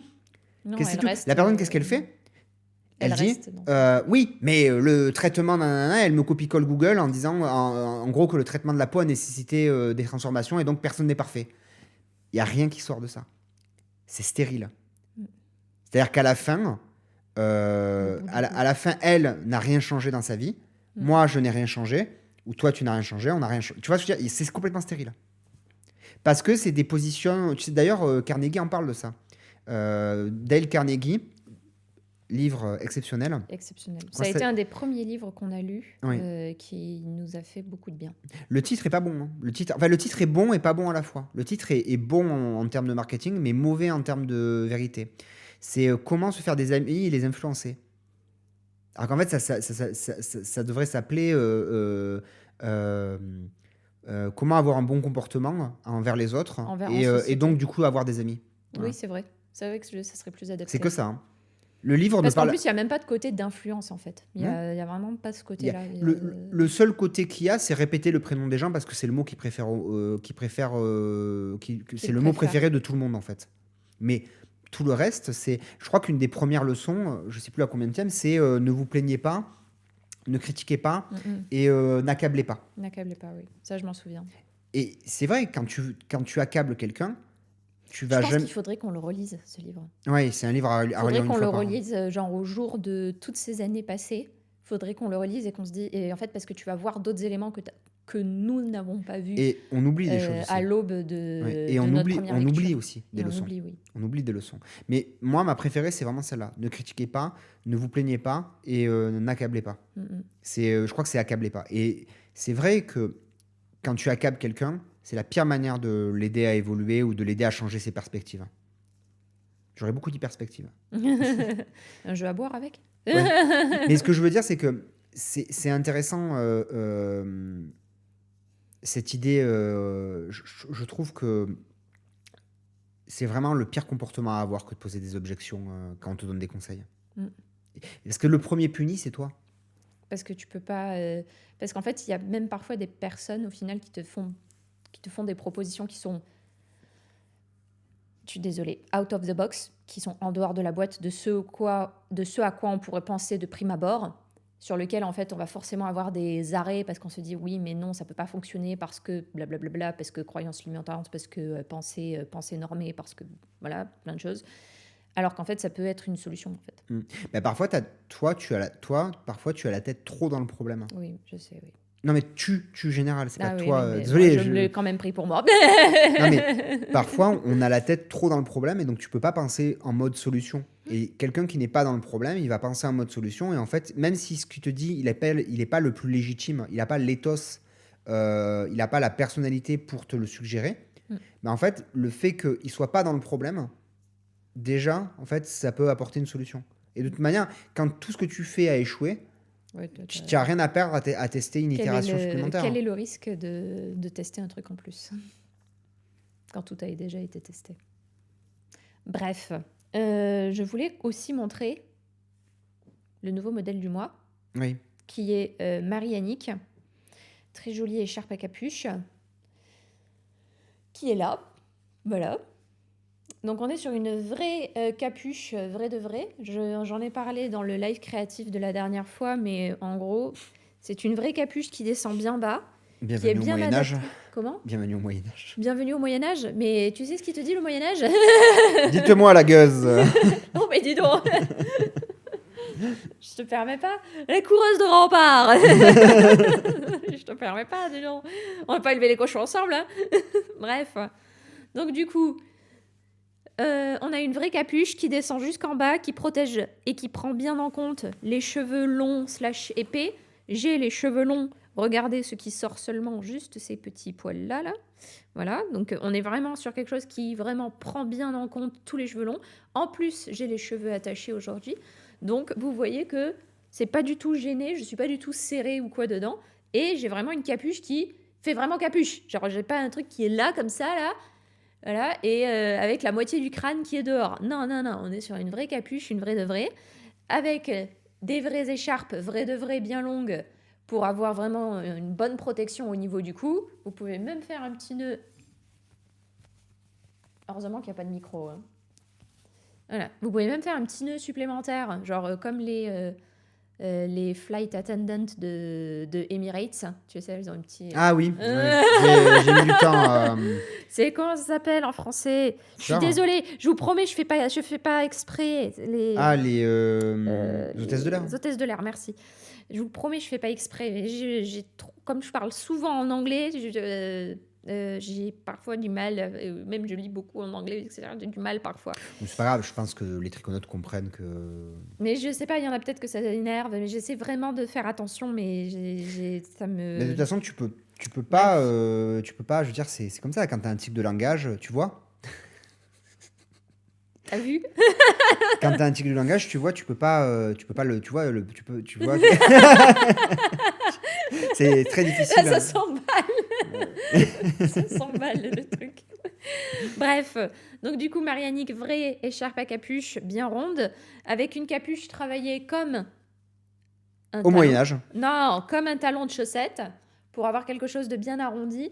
Mais on en parlera dans le prochain live créatif qui a lieu la semaine prochaine, en fait, tout simplement. Et vous avez vu, en plus, je reste bien coiffée. Hein. Moi, les écharpes à capuche, j'adore ça. Enfin, à la base, j'adorais ça. Mais en fait, j'ai eu une rebaisse de mon amour pour les écharpes à capuche parce que je suis tombée sur des modèles... comment dire ? Comment rester poli, sur de mauvais modèles, en gros. En gros, l'écharpe à capuche ne me convenait jamais. Soit c'était pas assez profond, soit ça faisait un pli bizarre, soit c'était pas adapté, soit en fait tu pouvais la porter que les cheveux détachés, soit c'était trop serré ou t'avais la moitié du crâne dehors. Enfin, c'était jamais bien, ça me plaisait jamais assez. Et j'avais complètement abandonné l'idée des écharpes à capuche. Au final, je suis revenue avec cette idée-là. Donc l'idée du talon en gros, de chaussettes pour former la capuche, pour vraiment avoir un vrai arrondi et avoir quelque chose qui vraiment couvre bien la tête et suit l'anatomie de la tête, parce que les gars, la tête c'est ronde, hein, c'est pas angulaire, donc du coup, moi j'ai eu que des problèmes avec ça, donc du coup là, on est vraiment sur quelque chose de bien arrondi, qui suit bien la forme de la tête, qui englobe bien la tête aussi, donc vraiment, mon idée c'était vraiment ça. J'ai fait faire avec... c'est Claire qui l'a tricoté. Donc si Claire t'écoute par là, des bisous. C'est Claire qui l'a fait, qui l'a tricoté. Et je lui ai fait faire 2 petites torsades toutes mimi le long, là, ici, qui viennent se diviser à cet endroit-là. C'est super joli. Et viennent se retrouver ici, à cet endroit-là, pour terminer l'écharpe de l'autre côté. Je sais pas trop si on verra, mais en tout cas, là, moi, j'adore. J'aime beaucoup ce modèle. Il est simple, mais il est extrêmement beau. Donc bien entendu, il y a des rangs raccourcis, bien entendu, il y a un petit peu de torsade, il y a du poids mousse et on est sur de la laine épaisse. On est sur de la Knitting for Olive Ivy Merino, donc c'est de la laine épaisse, donc ça monte vite. Enfin bref, c'est un super modèle, moi j'aime beaucoup. Là, on a quasiment tous les modèles de 2025, on les a quasiment tous, il en manque 2. Ouais, j'allais dire il en manque 1 ou 2, mais 2. 2. Il manque, c'est simple, je peux le dire, hein, c'est pas... Il manque le modèle de mai et le modèle de septembre. Ah, ça va, ça nous sert de time. Et le modèle de mai est en cours de réalisation. Je crois qu'il est bientôt terminé. Et le modèle de septembre, il faut le démarrer. Mais tout est prévu. Donc, on essaie d'affiner. Je pense il y aura un vrai sujet à faire de podcast sur l'organisation du Club des Créanotes. Franchement, ça a été un gros travail. Ouais. Hein. Ça a été Parce que j'y pense souvent, je trouve qu'il y a plein de choses à dire sur comment on fonctionne, sur les coulisses. Parce qu'en fait, c'est pas... c'est comment dire, c'est un mode d'opération. C'est comme s'il y avait deux organisations triconautes, en fait. Ouais, clairement. Avec Créanotes et triconautes, en fait. Oui, il y a vraiment 2 organisations en une, en fait. Parce que 12 modèles par an à côté des formations, c'est quand même pas... C'est énorme. Oui. Bon, Stephen West en fait 4 par mois, je crois, des modèles. Ouais, oui. Après, c'est des châles, mais donc il n'y a pas de gradation. Là, c'est quoi qu'il a sorti récemment? Il a sorti une paire de chaussettes, je crois, une paire de chaussettes rayées. Ouais, voilà, je crois que c'est ça. Il en sort tellement, je suis pas tout. Je crois que je l'ai vu passer sur Ravelry rapidement. Mais je crois que c'est ça, je crois que c'est une paire de chaussettes rayées. Gris et vert, je crois. Ok. Mais bref. Moi, j'ai pas plus que ça. J'ai pas eu un gros coup de cœur. J'ai vu la chaussette. Après, c'est pas ton style, donc t'es pas objective. Non, ben voilà, c'est ça le problème. Je suis pas objective. Donc, mais quelqu'un qui aimerait serait pas objectif non plus. Non, mais quelqu'un qui serait fan de Stephen West trouverait ça génial, je suppose. Mais bon, moi, pas plus que ça. Je trouvais la chaussette rayée. Je trouvais, oh, c'est cool, ouais. Mais ça casse pas trop pattes à un canard, quoi. Voilà. Donc, bref, qu'importe. Chacun son style. En fait, quand tu veux avoir de la notoriété, tu dois toujours te réduire à la plus petite portion identifiable. C'est-à-dire que si Stephen West faisait des modèles qui n'étaient pas du Stephen West, ça n'aurait pas autant de succès. Parce que, en fait, il y a dans tout, tu vois, dans toute la complexité de l'identité Stephen West qui peut existante et qui peut exister, il doit se concentrer toujours sur la plus petite portion qui marche le mieux. C'est-à-dire, en fait, par exemple, tu prendrais ton modèle qui a le mieux marché. Le mieux marché étant le plus... Tiens, d'ailleurs, il faudrait faire une recherche sur Ravelry, sur Stephen West. Tu sais, tu peux choisir par designer et faire sortir que ses modèles à lui ou elle. Et il faudrait tester et sortir lesquels de ces modèles sont les plus populaires. Est-ce que c'est chaque sortie qui est plus populaire que la précédente, ou est-ce qu'il y a un modèle qui est plus populaire que les autres et qui vraiment standalone, qui vraiment sort par rapport aux autres? Tu vois, nous, l'erreur si on poursuivait la notoriété, si on poursuivait la surface plus que la profondeur, en fait, en gros, il y a profondeur et surface. Donc, dans une relation, soit tu as beaucoup d'amis, soit tu as moins d'amis, mais avec des relations plus profondes. Et souvent, la profondeur est chassée par la surface, et la surface est chassée par la profondeur. Donc, soit tu résous des problèmes tu fais des produits qui résolvent des problèmes complexes, très avancés en termes, mais il y a moins de monde. Soit tu fais des produits le plus simple possible, mais qui résolvent des problèmes très simples, mais qui s'adressent au plus de monde possible.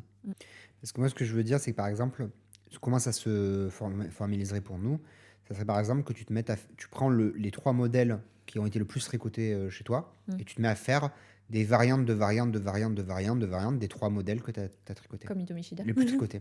Oui, mais j'ai pas de jugement de valeur quand je dis ça. C'est juste une observation. C'est comme si j'observais un loup manger un lapin, tu vois. C'est la nature, en fait. C'est la nature humaine est comme ça. C'est-à-dire, en fait... J'ai aucun jugement de valeur sur ça. Je dis quelque chose qu'elle elle-même a dit dans un interview, qu'en fait, elle faisait des des reproductions de modèles qu'elle affinait, en fait, au fur et à mesure avec des motifs qui semblaient appréciés et qu'elle appréciait aussi, et qu'elle faisait que des... comment elle disait, des réinterprétations, en fait, à chaque fois. Donc... Mais nous, c'est pas cohérent de faire ça, parce que ce qu'on cherche, c'est l'apprentissage profond de techniques avancées. Et donc, pour faire ça, tu dois avoir beaucoup de techniques différentes. Et donc, tu peux pas faire des modèles... c'est par la couleur, tu pourrais. C'est-à-dire, tu pourrais simplifier ton image de marque par la couleur, c'est-à-dire en ayant une seule couleur, du noir, du violet, du rouge, du jaune, du bleu, NYC. Ah oui, je vois de qui tu parles. J'ai oublié. En crochet. Mais il s'appelait comment déjà? Minsouille. Oui, je vois que tu parles. De brosse. C'est très joli ce qu'elle fait. De brosse. C'est très très joli. Moi, là, c'est le côté designer. Je suis pas designer, mais le côté esthète qui parle. Ce qu'elle fait très joli. L'esthétique de son Instagram était magnifique. Ça voudrait dire, par exemple, que tous tes modèles seraient n'importe quoi, en blanc, par exemple. En crème ou noir. En crème ou noir. Ouais. C'est quand même bien un peu de couleur. C'est plus facile pour le fade. Un fade en noir et blanc, je sais pas si ça marcherait. Ça peut passer, mais il faudrait par exemple des nuances. Par exemple, tu as un blanc pur, un crème, et pourquoi pas un noisette, tu vois. Ça peut être sympa. Ça peut être sympa, ça peut être super joli. Ça peut être super joli. Ouais, écoute, en 2025, on peut faire ça. Tu le tricotes? Non, on retricote tous les modèles, les 240, je pense qu'il doit avoir à peu près ça. Tricoté, il doit en avoir 240, je pense. Les 240 modèles, non, peut-être moins 220. Tu retricotes les 220 modèles en monocolore. On brûle toutes les photos. Seigneur. Et on remet toutes les photos en ligne. Et bien sûr, comme pour se mettre un peu de pression, pour se donner envie, tu brûles d'abord les photos et tu tricotes après. oui, le fameux truc de tu brûles le port pour que les navires puissent pas rentrer. C'est un aller simple, oui. Très bonne technique. Parfait. Excellente idée. On est ironique, je précise. Oui. Ouais. Est-ce qu'on a le temps de proposer quelques formes de modèles sympas? Mais on a tout le temps du monde, bien sûr. On a tout le temps du monde. Alors, bien sûr, on peut parler plus. J'ai fait une double maille. Voilà. Hop, récupérer. Basta. Donc, pensez à nous dire si vous préférez le podcast en 3 caméras ou à une seule caméra comme le précédent. Voilà. Ça nous aiderait beaucoup. Oui, vraiment beaucoup. S'il vous plaît.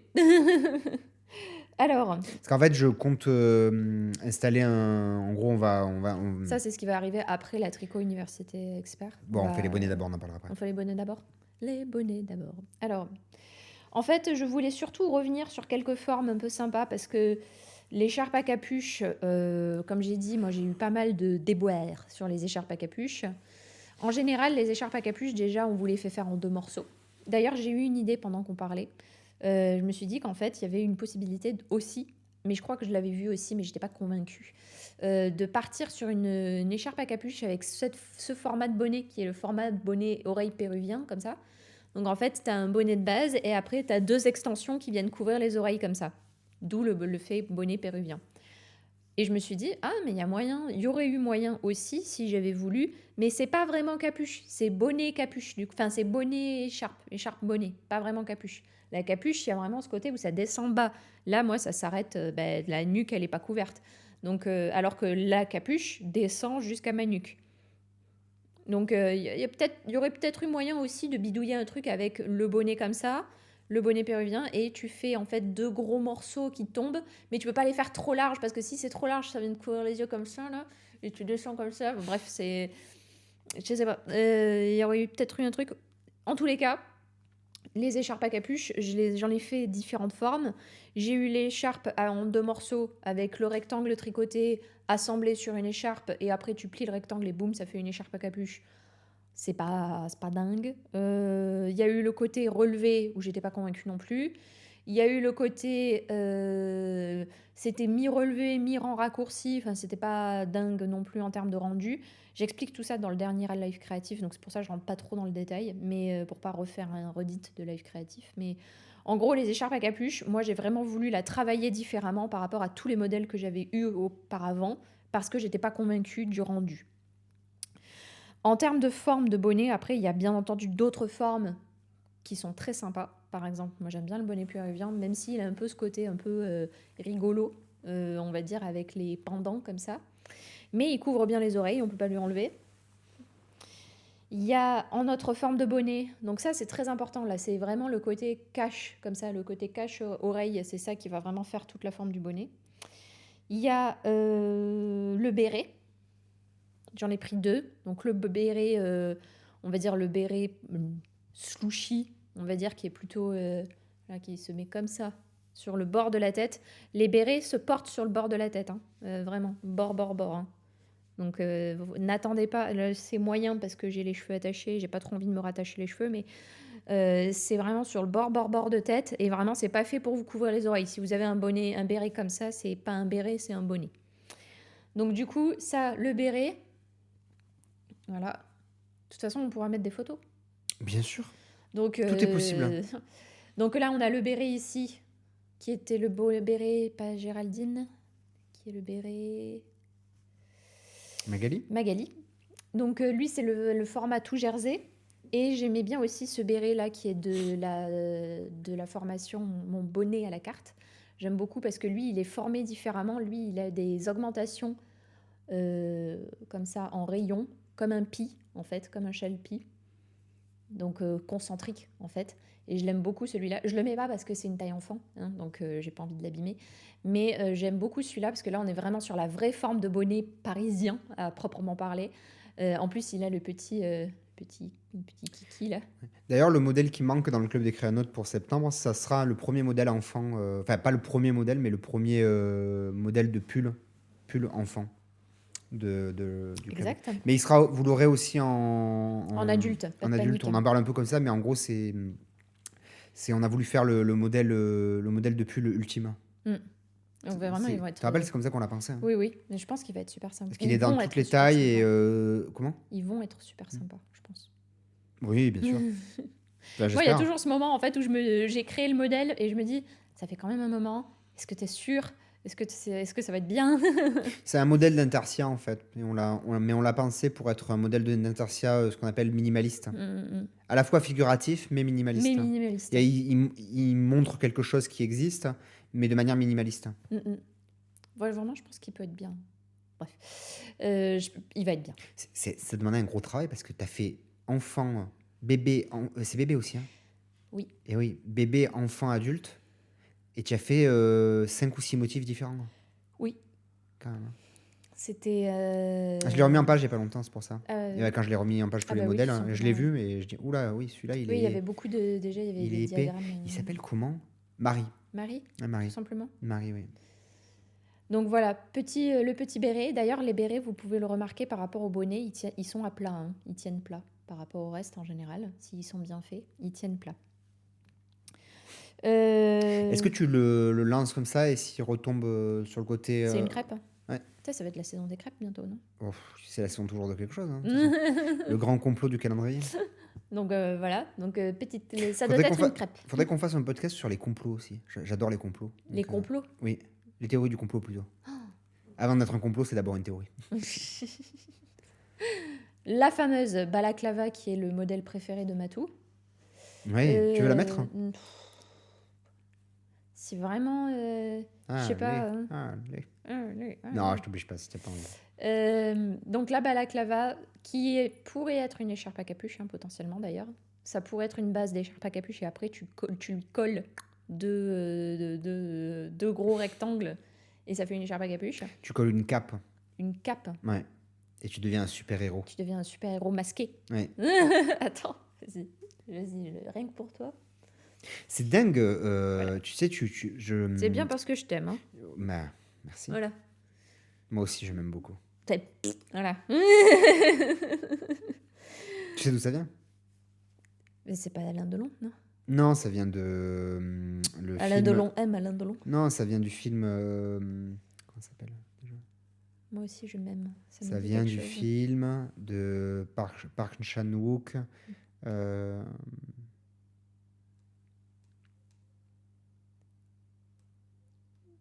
C'est pas Stalker, non. Non. Stalker. Si, c'est ça, j'avais raison. Pas Stalker, Stalker. J'étais pas loin, hein. J'ai eu raison. J'ai eu la demi-raison. On va dire que tu n'as pas eu complètement tort. C'est vilain. Bref. Oui, en plus, Stalker, c'est le... Stalker, c'est le nom du jeu vidéo, je suis bête. Très bon réalisateur, Park Chan-wook, je vous conseille. Les films sont un peu durs par contre, mais très très bons. Très fin, très intelligent, très subtil. Esthétisme qui rejoint le sens du récit. Très très bien. Très, très bon. Le dernier que j'avais vu de lui, c'était Mademoiselle. Je sais qu'il en a sorti un il n'y a pas longtemps aussi. Mais, Mademoiselle, j'avais bien... Si c'est bien celui auquel je pense, je crois que j'avais bien aimé. Le récit en 3. Ouais. C'est un triptyque en fait. Oui, ça raconte la même histoire de 3 points de vue. Oui. Oui, je crois que c'est ça, oui. Je crois que j'avais bien aimé aussi. Avec le poulpe? Oui. Ok.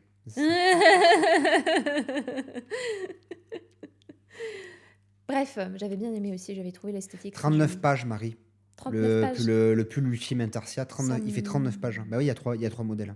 Donc, il y a la version bébé. Salami. On va se régaler à la tech édité celui-là. Oh punaise. 2 tech éditrices sur le coup. Oui.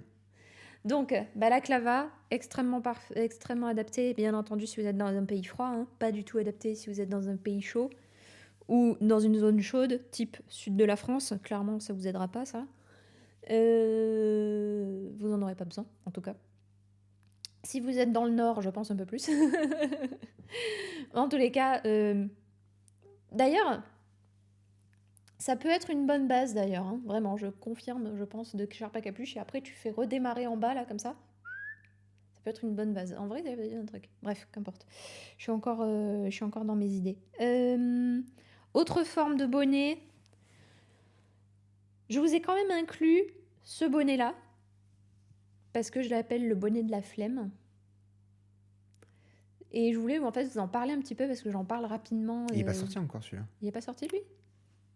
En fait, c'était le bon exemple du bonnet de la flemme. C'est un bonnet où, en fait, par exemple, je fais des côtes. Il a été tricoté par qui? Celui-là, Virginie, je crois. Donc, il a une bordure toute simple. Et en fait, en son centre, donc en son corps principal, il y a le motif pour le bonnet. Et c'est parfait, par exemple, je crois que j'en parle dans la vidéo sur les tricots que je fais quand je suis fatiguée. Et j'avais pas vraiment montré de photos, je crois, de bonnet de la flemme. Et en fait, je trouve que celui-là, c'est l'incarnation même du bonnet de la flemme. C'est un point, pas trop compliqué, donc c'est des points de chevron, donc ça se suit très facilement. Et la couronne, vous remarquerez en fait que le motif s'arrête à la couronne. Et en fait, on commence à tricoter la couronne en jersey, full jersey. Et après, il n'y a plus rien, il n'y a plus de motif. Parce qu'en fait, c'est le bonnet de la flemme. Vous avez juste mis le point principal qui vous intéresse sur le corps du bonnet. Vous avez votre bordure en côte et la couronne, là où vous auriez dû vous prendre la tête en gros sur comment faire rentrer le motif proprement, etc. C'est le bonnet de la flemme, la couronne, elle est en jersey. Donc en fait, pas de prise de tête. C'est juste, vous tricotez tout droit dans votre motif que vous voulez. Vous vous arrêtez au moment où vous voulez faire votre couronne. Et quand vous faites la couronne, vous passez en jersey. Et bam, ça fait un super rendu. Et vraiment, je trouve que c'est une excellente façon de tester des points. Par exemple, quand vous voyez un point sur un livre de points, sur une bibliothèque de points, vous dites « Ah, dis non, il est super joli, celui-là, je le testerai bien ». Au lieu de le faire uniquement sur un échantillon tout simple, vous pouvez le faire sur un bonnet de la flemme. Et comme ça vous fait déjà un joli rendu et ça vous fait quelque chose à porter aussi. Donc vraiment, et en plus les bonnets en général, c'est assez pratique, on va dire en général. Et ça vous fait plein de bonnets. Donc du coup, moi je voulais vous en parler rapidement là, de celui-là. C'est pas vraiment une forme originale de bonnet, mais c'est un type de bonnet que j'ai très souvent tricoté, le bonnet de la flemme, et je trouve ça assez pratique. Voilà. D'ailleurs, il n'y a pas que moi qui parle du bonnet de la flemme. C'est pas le bonnet de la flemme, elle, mais Elisabeth Zimmermann faisait ses échantillons en faisant des bonnets. En fait, ça l'a saoulée de faire des échantillons carrés. Et pour ne pas perdre de laine et ne pas avoir l'impression de juste faire un carré pour faire un carré, elle faisait en fait des échantillons en faisant des bonnets. Et en fait, elle proposait ça dans son almanach, je crois, justement sur sa réflexion en disant qu'elle préférait faire ça parce qu'en fait, elle avait l'impression de faire quelque chose d'utile en plus. Elle n'avait pas juste l'impression de faire un carré. Après, tu peux toujours faire des échantillons et faire une couverture d'échantillons. Aussi. Mais je trouve ça plus complexe parce ça signifie qu'il faut que tu utilises toujours une laine similaire, dans le sens même grosseur. Si tu fais en mohair, si tu fais en mohair, si tu fais des échantillons en mohair, ou alors tu fais une couve en mohair. Mais non, tu fais une couverture en acrylique, comme ça il n'y a pas de... Ah bah oui, comme ça, t'es bien. C'était très bien. Le bonnet classique, la forme de bonnet classique, légèrement slouchy, mais celui-là, je pense que celui-là, je vais le prendre là, pour les prochaines balades avec Cléo, parce qu'il est à doublure, mais doublure qui se plie. Donc en fait, tu te retrouves avec quadruple doublure et t'as pas froid aux oreilles. Donc ça peut être super bien. La finition est en croix, donc en croix 4, donc on est sur quelque chose de simple en finition. Alors que par exemple, celui-là, c'est une finition en étoile, par exemple. J'aime bien aussi la finition étoile. C'est plus travaillé, c'est plus joli, c'est plus féminin. Vrai, oui. Mais elle peut être plus complexe à travailler. Mais celle-là, elle est extra simple. En 4 points, elle est extra simple. Vous ne pouvez pas vous planter sur la 4 points. Et dernière forme de couvre-chef. Et après, on passe à la suite sur qu'est-ce qu'on va faire après la tricot université, si ça te va. Celui-là, c'est un de mes préfs. Moi aussi. Je trouve ça très... Le bandeau. Ouais. Le bandeau, l'extra bandeau, le bandeau croisé. Je trouve ça très élégant. Ouais. Moi, j'aime bien. En plus, c'est tout simple, c'est une simple couture. Et franchement, il est extra joli. Alors, je sais qu'il y a une période où il y a eu cette mode des turbans aussi, où en fait, c'était comme ça, c'était des bandeaux comme ça, croisés. Et en fait, c'était travaillé assez long pour que ça fasse en fait comme un bonnet. Et après, ça faisait un bonnet turban. Ah, d'accord. Il y a eu un peu cette mode. J'ai pas trop aimé, moi, le bonnet turban. Mais je suis quand même toujours une grande fan des bandeaux parce que je suis super sensible des oreilles. Donc, du coup, c'est un des premiers endroits que je couvre avec le cou. Pourquoi tu rigoles ? Tu te moques ? Vas-y, foot. Non, je me moque pas. Si. Non, c'est drôle. Ouais. Bref, voilà. La suite pour la tricot université. Après la tricot université, qu'est-ce qu'on fait ? Ben, je vais. Tu vas réaménager le studio déjà ? Je vais réaménager le studio. Je suis en train. C'est pas je suis déjà en train de réaménager le studio de tournage de ce qu'on appelle les héros et les how-to, c'est-à-dire les vidéos où JNL prend position sur un sujet ou parle d'une expérience. Par exemple, comment tricoter avec des enfants ou je tricote ça quand je suis fatigué. Et les vidéos tuto forcément, donc how to, comment faire en anglais. Donc je suis en train d'aménager. En fait, on a un problème aujourd'hui structurel chez les Triconautes. C'est que Mémé et moi on se partageons le montage, mais on fait ça en plus de notre boulot sur d'autres sujets. Et il y a beaucoup de choses à monter. Il y a vraiment beaucoup de montages. C'est-à-dire, il y a les montages des vidéos pas à pas de modèles, il y a les vidéos des formations, il y a les vidéos tuto, il y a les vidéos où tu parles, il y a les shorts privés. Donc ça fait beaucoup à gérer. Et donc j'aimerais, en fait, moi j'essaie toujours de réfléchir de manière transversale et d'aller attraper dans d'autres thématiques et de venir les mettre dans le milieu du tricot. Et en fait, Julien Chiez, qui est le premier youtubeur actualité, en fait, lui n'a pas de monteur. Il fait tout en one shot. En fait, il tourne tout en une fois et après il publie. Et j'aimerais tester de te créer un système automatisé en fait pour que tu puisses tourner et derrière on n'ait pas de montage, que en fait la colorimétrie soit déjà faite, le son soit déjà traité, qu'on puisse passer des mains à la caméra, aux face caméra à un bouton. Donc me donner plus d'indépendance en fait par rapport au tournage. C'est ça. Parce que il y a ce qu'on appelle en fait quand on est dans des processus où il y a plusieurs étapes pour arriver jusqu'à la publication, il y a ce qu'on appelle un goulot d'étranglement. Et donc il peut y avoir des goulots d'étranglement. Donc ces goulots d'étranglement, ça peut être au niveau de l'écriture, ou ça peut être au niveau du tournage, ou ça peut être au niveau du montage. Et là, il se trouve que c'est au niveau du montage dans notre cas. Donc il faut que je résolve ce problème de manière intelligente, voulant dire solution élégante. Voilà. Et la solution élégante, ça serait du coup de tout intégrer en fait d'un coup. On teste. Peut-être ça marchera pas, mais au moins on aura eu le mérite de tester. Oui, on teste, voilà. Mais il faut essayer des nouvelles choses, voilà quoi. Donc surtout que je sais que on veut attaquer le crochet, donc. Moi, j'ai eu le temps là de tester avec la Tricot Université. J'ai eu des moments en fait où j'ai eu à utiliser des crochets. Et j'ai eu l'occasion de tester régulièrement les crochets de Knit Pro, les crochets interchangeables, à voir sur la tenue longue, mais j'ai bien aimé le crochet. J'ai trouvé que le crochet accrochait bien, accrochait bien la laine, qu'il la divisait pas trop. Et par contre, j'ai quand même apprécié aussi les crochets en aluminium, dans le sens où ils sont un peu plus légers. Donc en fait, je me m'interroge aujourd'hui sur le matériel, sur une utilisation longue. Qu'est-ce qui sera plus agréable ? Est-ce que ça sera les Knit Pro interchangeables, qui sont certes un peu plus lourds, mais peut-être qui ont un manche un peu plus épais, donc du coup la prise en main est meilleure, etc. Il faut que je me renseigne sur l'ergonomie. Est-ce qu'en tricot, il y a des choses, la question que je t'ai pas posée quand on a fait le bilan au dernier podcast, c'est est-ce qu'il y a si vous me regardez baisser les yeux, c'est parce que je le touche ça. En tricot, est-ce qu'il y a des choses que est-ce qu'il y a des sujets, tu as déjà réfléchi au sujet où tu as encore envie d'apprendre ? En tricot ? Je sais qu'il y a la méthode Contengus, dont j'entends parler. Oui. Il y a...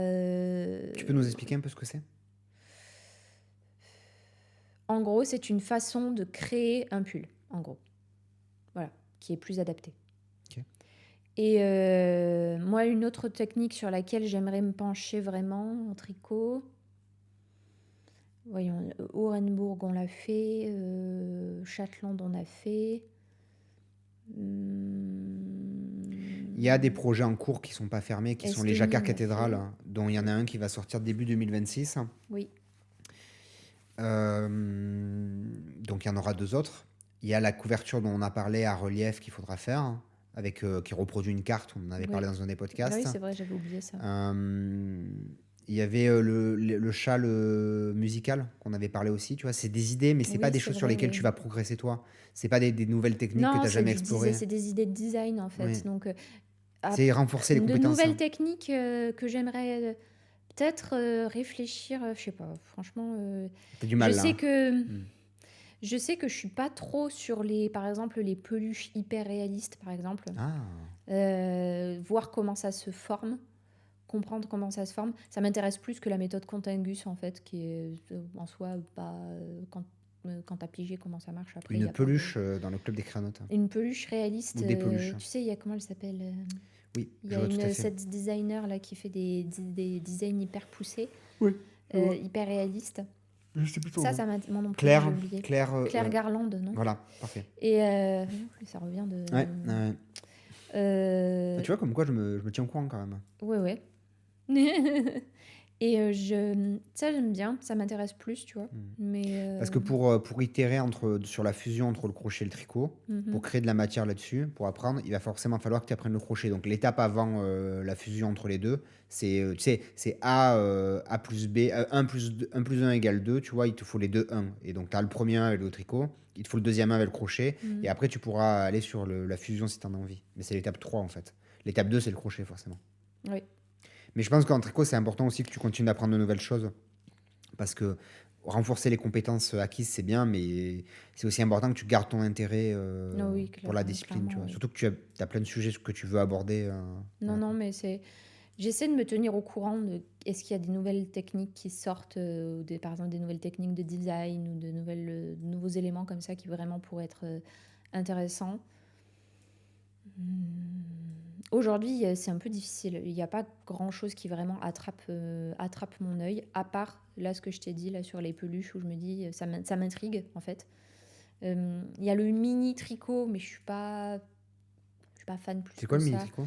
C'est les comment ça s'appelle? C'est les mochi mochi. C'est c'est des trucs, c'est tout petit. C'est genre des petits lutins, des petits cœurs. C'est des trucs tout petits, mais c'est pas. Oui, je vois. Voilà, oui. c'est. Oui, je comprends. Je suis pas attirée plus que ça. Vraiment, le côté peluche réaliste m'intrigue parce que je me demande comment elle réfléchit, en fait, comment elle découpe, en fait. Ce qui m'intéresse aussi en ce moment, je regarde beaucoup de choses sur la couture, étrangement. Parce que, en fait, je suis sûre et certaine qu'on peut intégrer des éléments de couture dans le tricot, mais qu'il faut bien réfléchir à comment tu le fais, tu vois. Ah oui, là on parle de quelque chose qui n'existe pas, en fait. Non. Mais en fait, parce que par exemple, il y a un mec que je suis sur Insta qui fait des robes de princesse transformables, en fait. C'est un truc... bref, me demandez pas comment j'ai trouvé ça.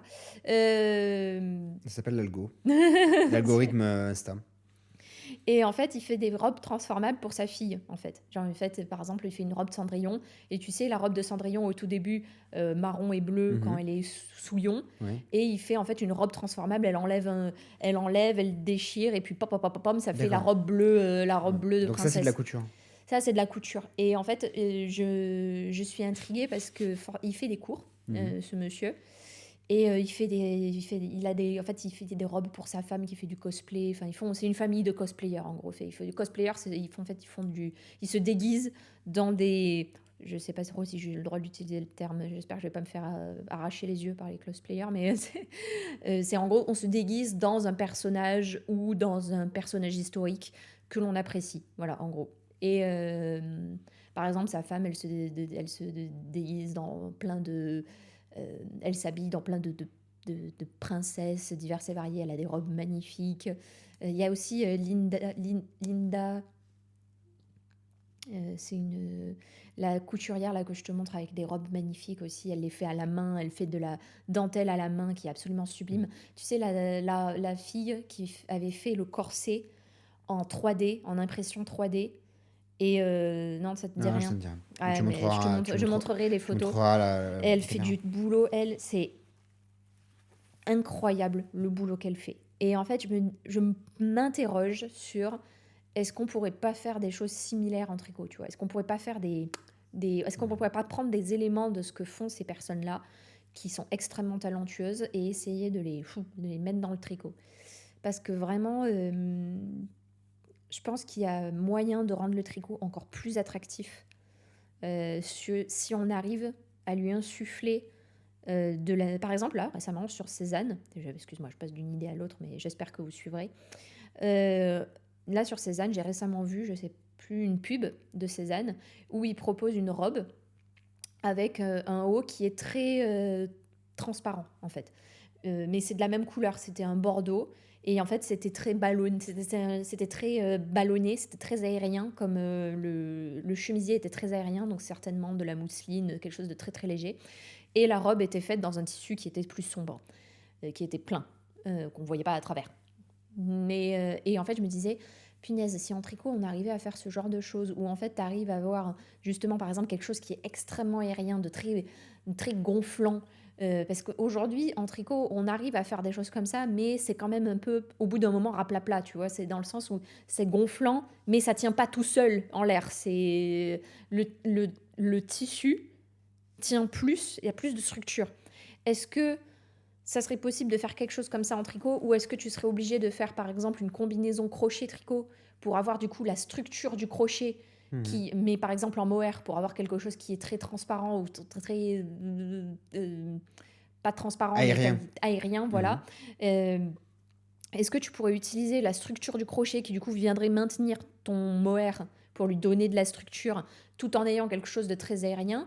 Et par exemple, après, tu pars sur un élément en tricot qui vient se fondre en plein milieu et qui vient, par exemple, ici remonter. Et tu sais, c'est quelque chose, ça serait très couture, du coup. Ça serait très En fait, ce que tu me dis, c'est utiliser, mixer la transformation de la matière à la fois par le crochet et le tricot, selon les parties qu'on a envie, et utiliser par contre la structuration liée à réinterpréter la structuration de la couture sur le tricot et le crochet. Ouais. Et je m'interroge beaucoup sur ça en ce moment. Je réfléchis beaucoup à... je vois des choses. Les manches nouées de Liliane, ça vient de la couture. Ouais, c'est plutôt couture, ouais. Parce qu'en fait, tu es obligé de faire un assemblage. Un pliage, ouais. Tu es obligé de faire un assemblage. Et tout le problème, c'est que toutes les formes un peu complexes demandent un assemblage. Donc, du coup, là arrive la problématique et le dilemme, c'est qu'en fait, est-ce que les tricoteurs, les tricoteuses ont envie de sortir un peu du tricot en rond pour aller vers des chemins du coup plus complexes et plus poussés pour avoir des éléments qui sont plus couture du coup. Par exemple, récemment, j'ai revu en fait des chemisiers avec des lavalières. J'aime beaucoup ça à la base. Je trouve ça très joli, je trouve ça très élégant, ça habille très bien, surtout quand ils sont bien faits. Ça peut être extrêmement joli. Je me suis dit, punaise, il y a carrément un truc de lavalière à faire avec du tricot, tu vois. Forcément du mohair parce qu'il faut que ça soit drapé, ou du mohair ou de l'alpaga, mais quelque chose qui drape bien parce qu'il faut que ça tombe, qu'il y ait des plis, etc. Mais les plis, ça demande de l'assemblage, ça demande de la... C'est quoi un lavalière ? C'est... en gros, c'est une chemise. Et en fait, tu as une sorte de pliure. Je suis quasi sûr de voir ce que c'est. Pas lavalière, mais je crois que c'est lavalière, mais t'as la lavalière qui se noue. Oui. Et t'as la lavalière qui est à froufrou, là, en fait. C'est une cravate proche du nœud papillon portée par les hommes et les femmes. C'est lavalière ? Je sais pas. Genre ça ?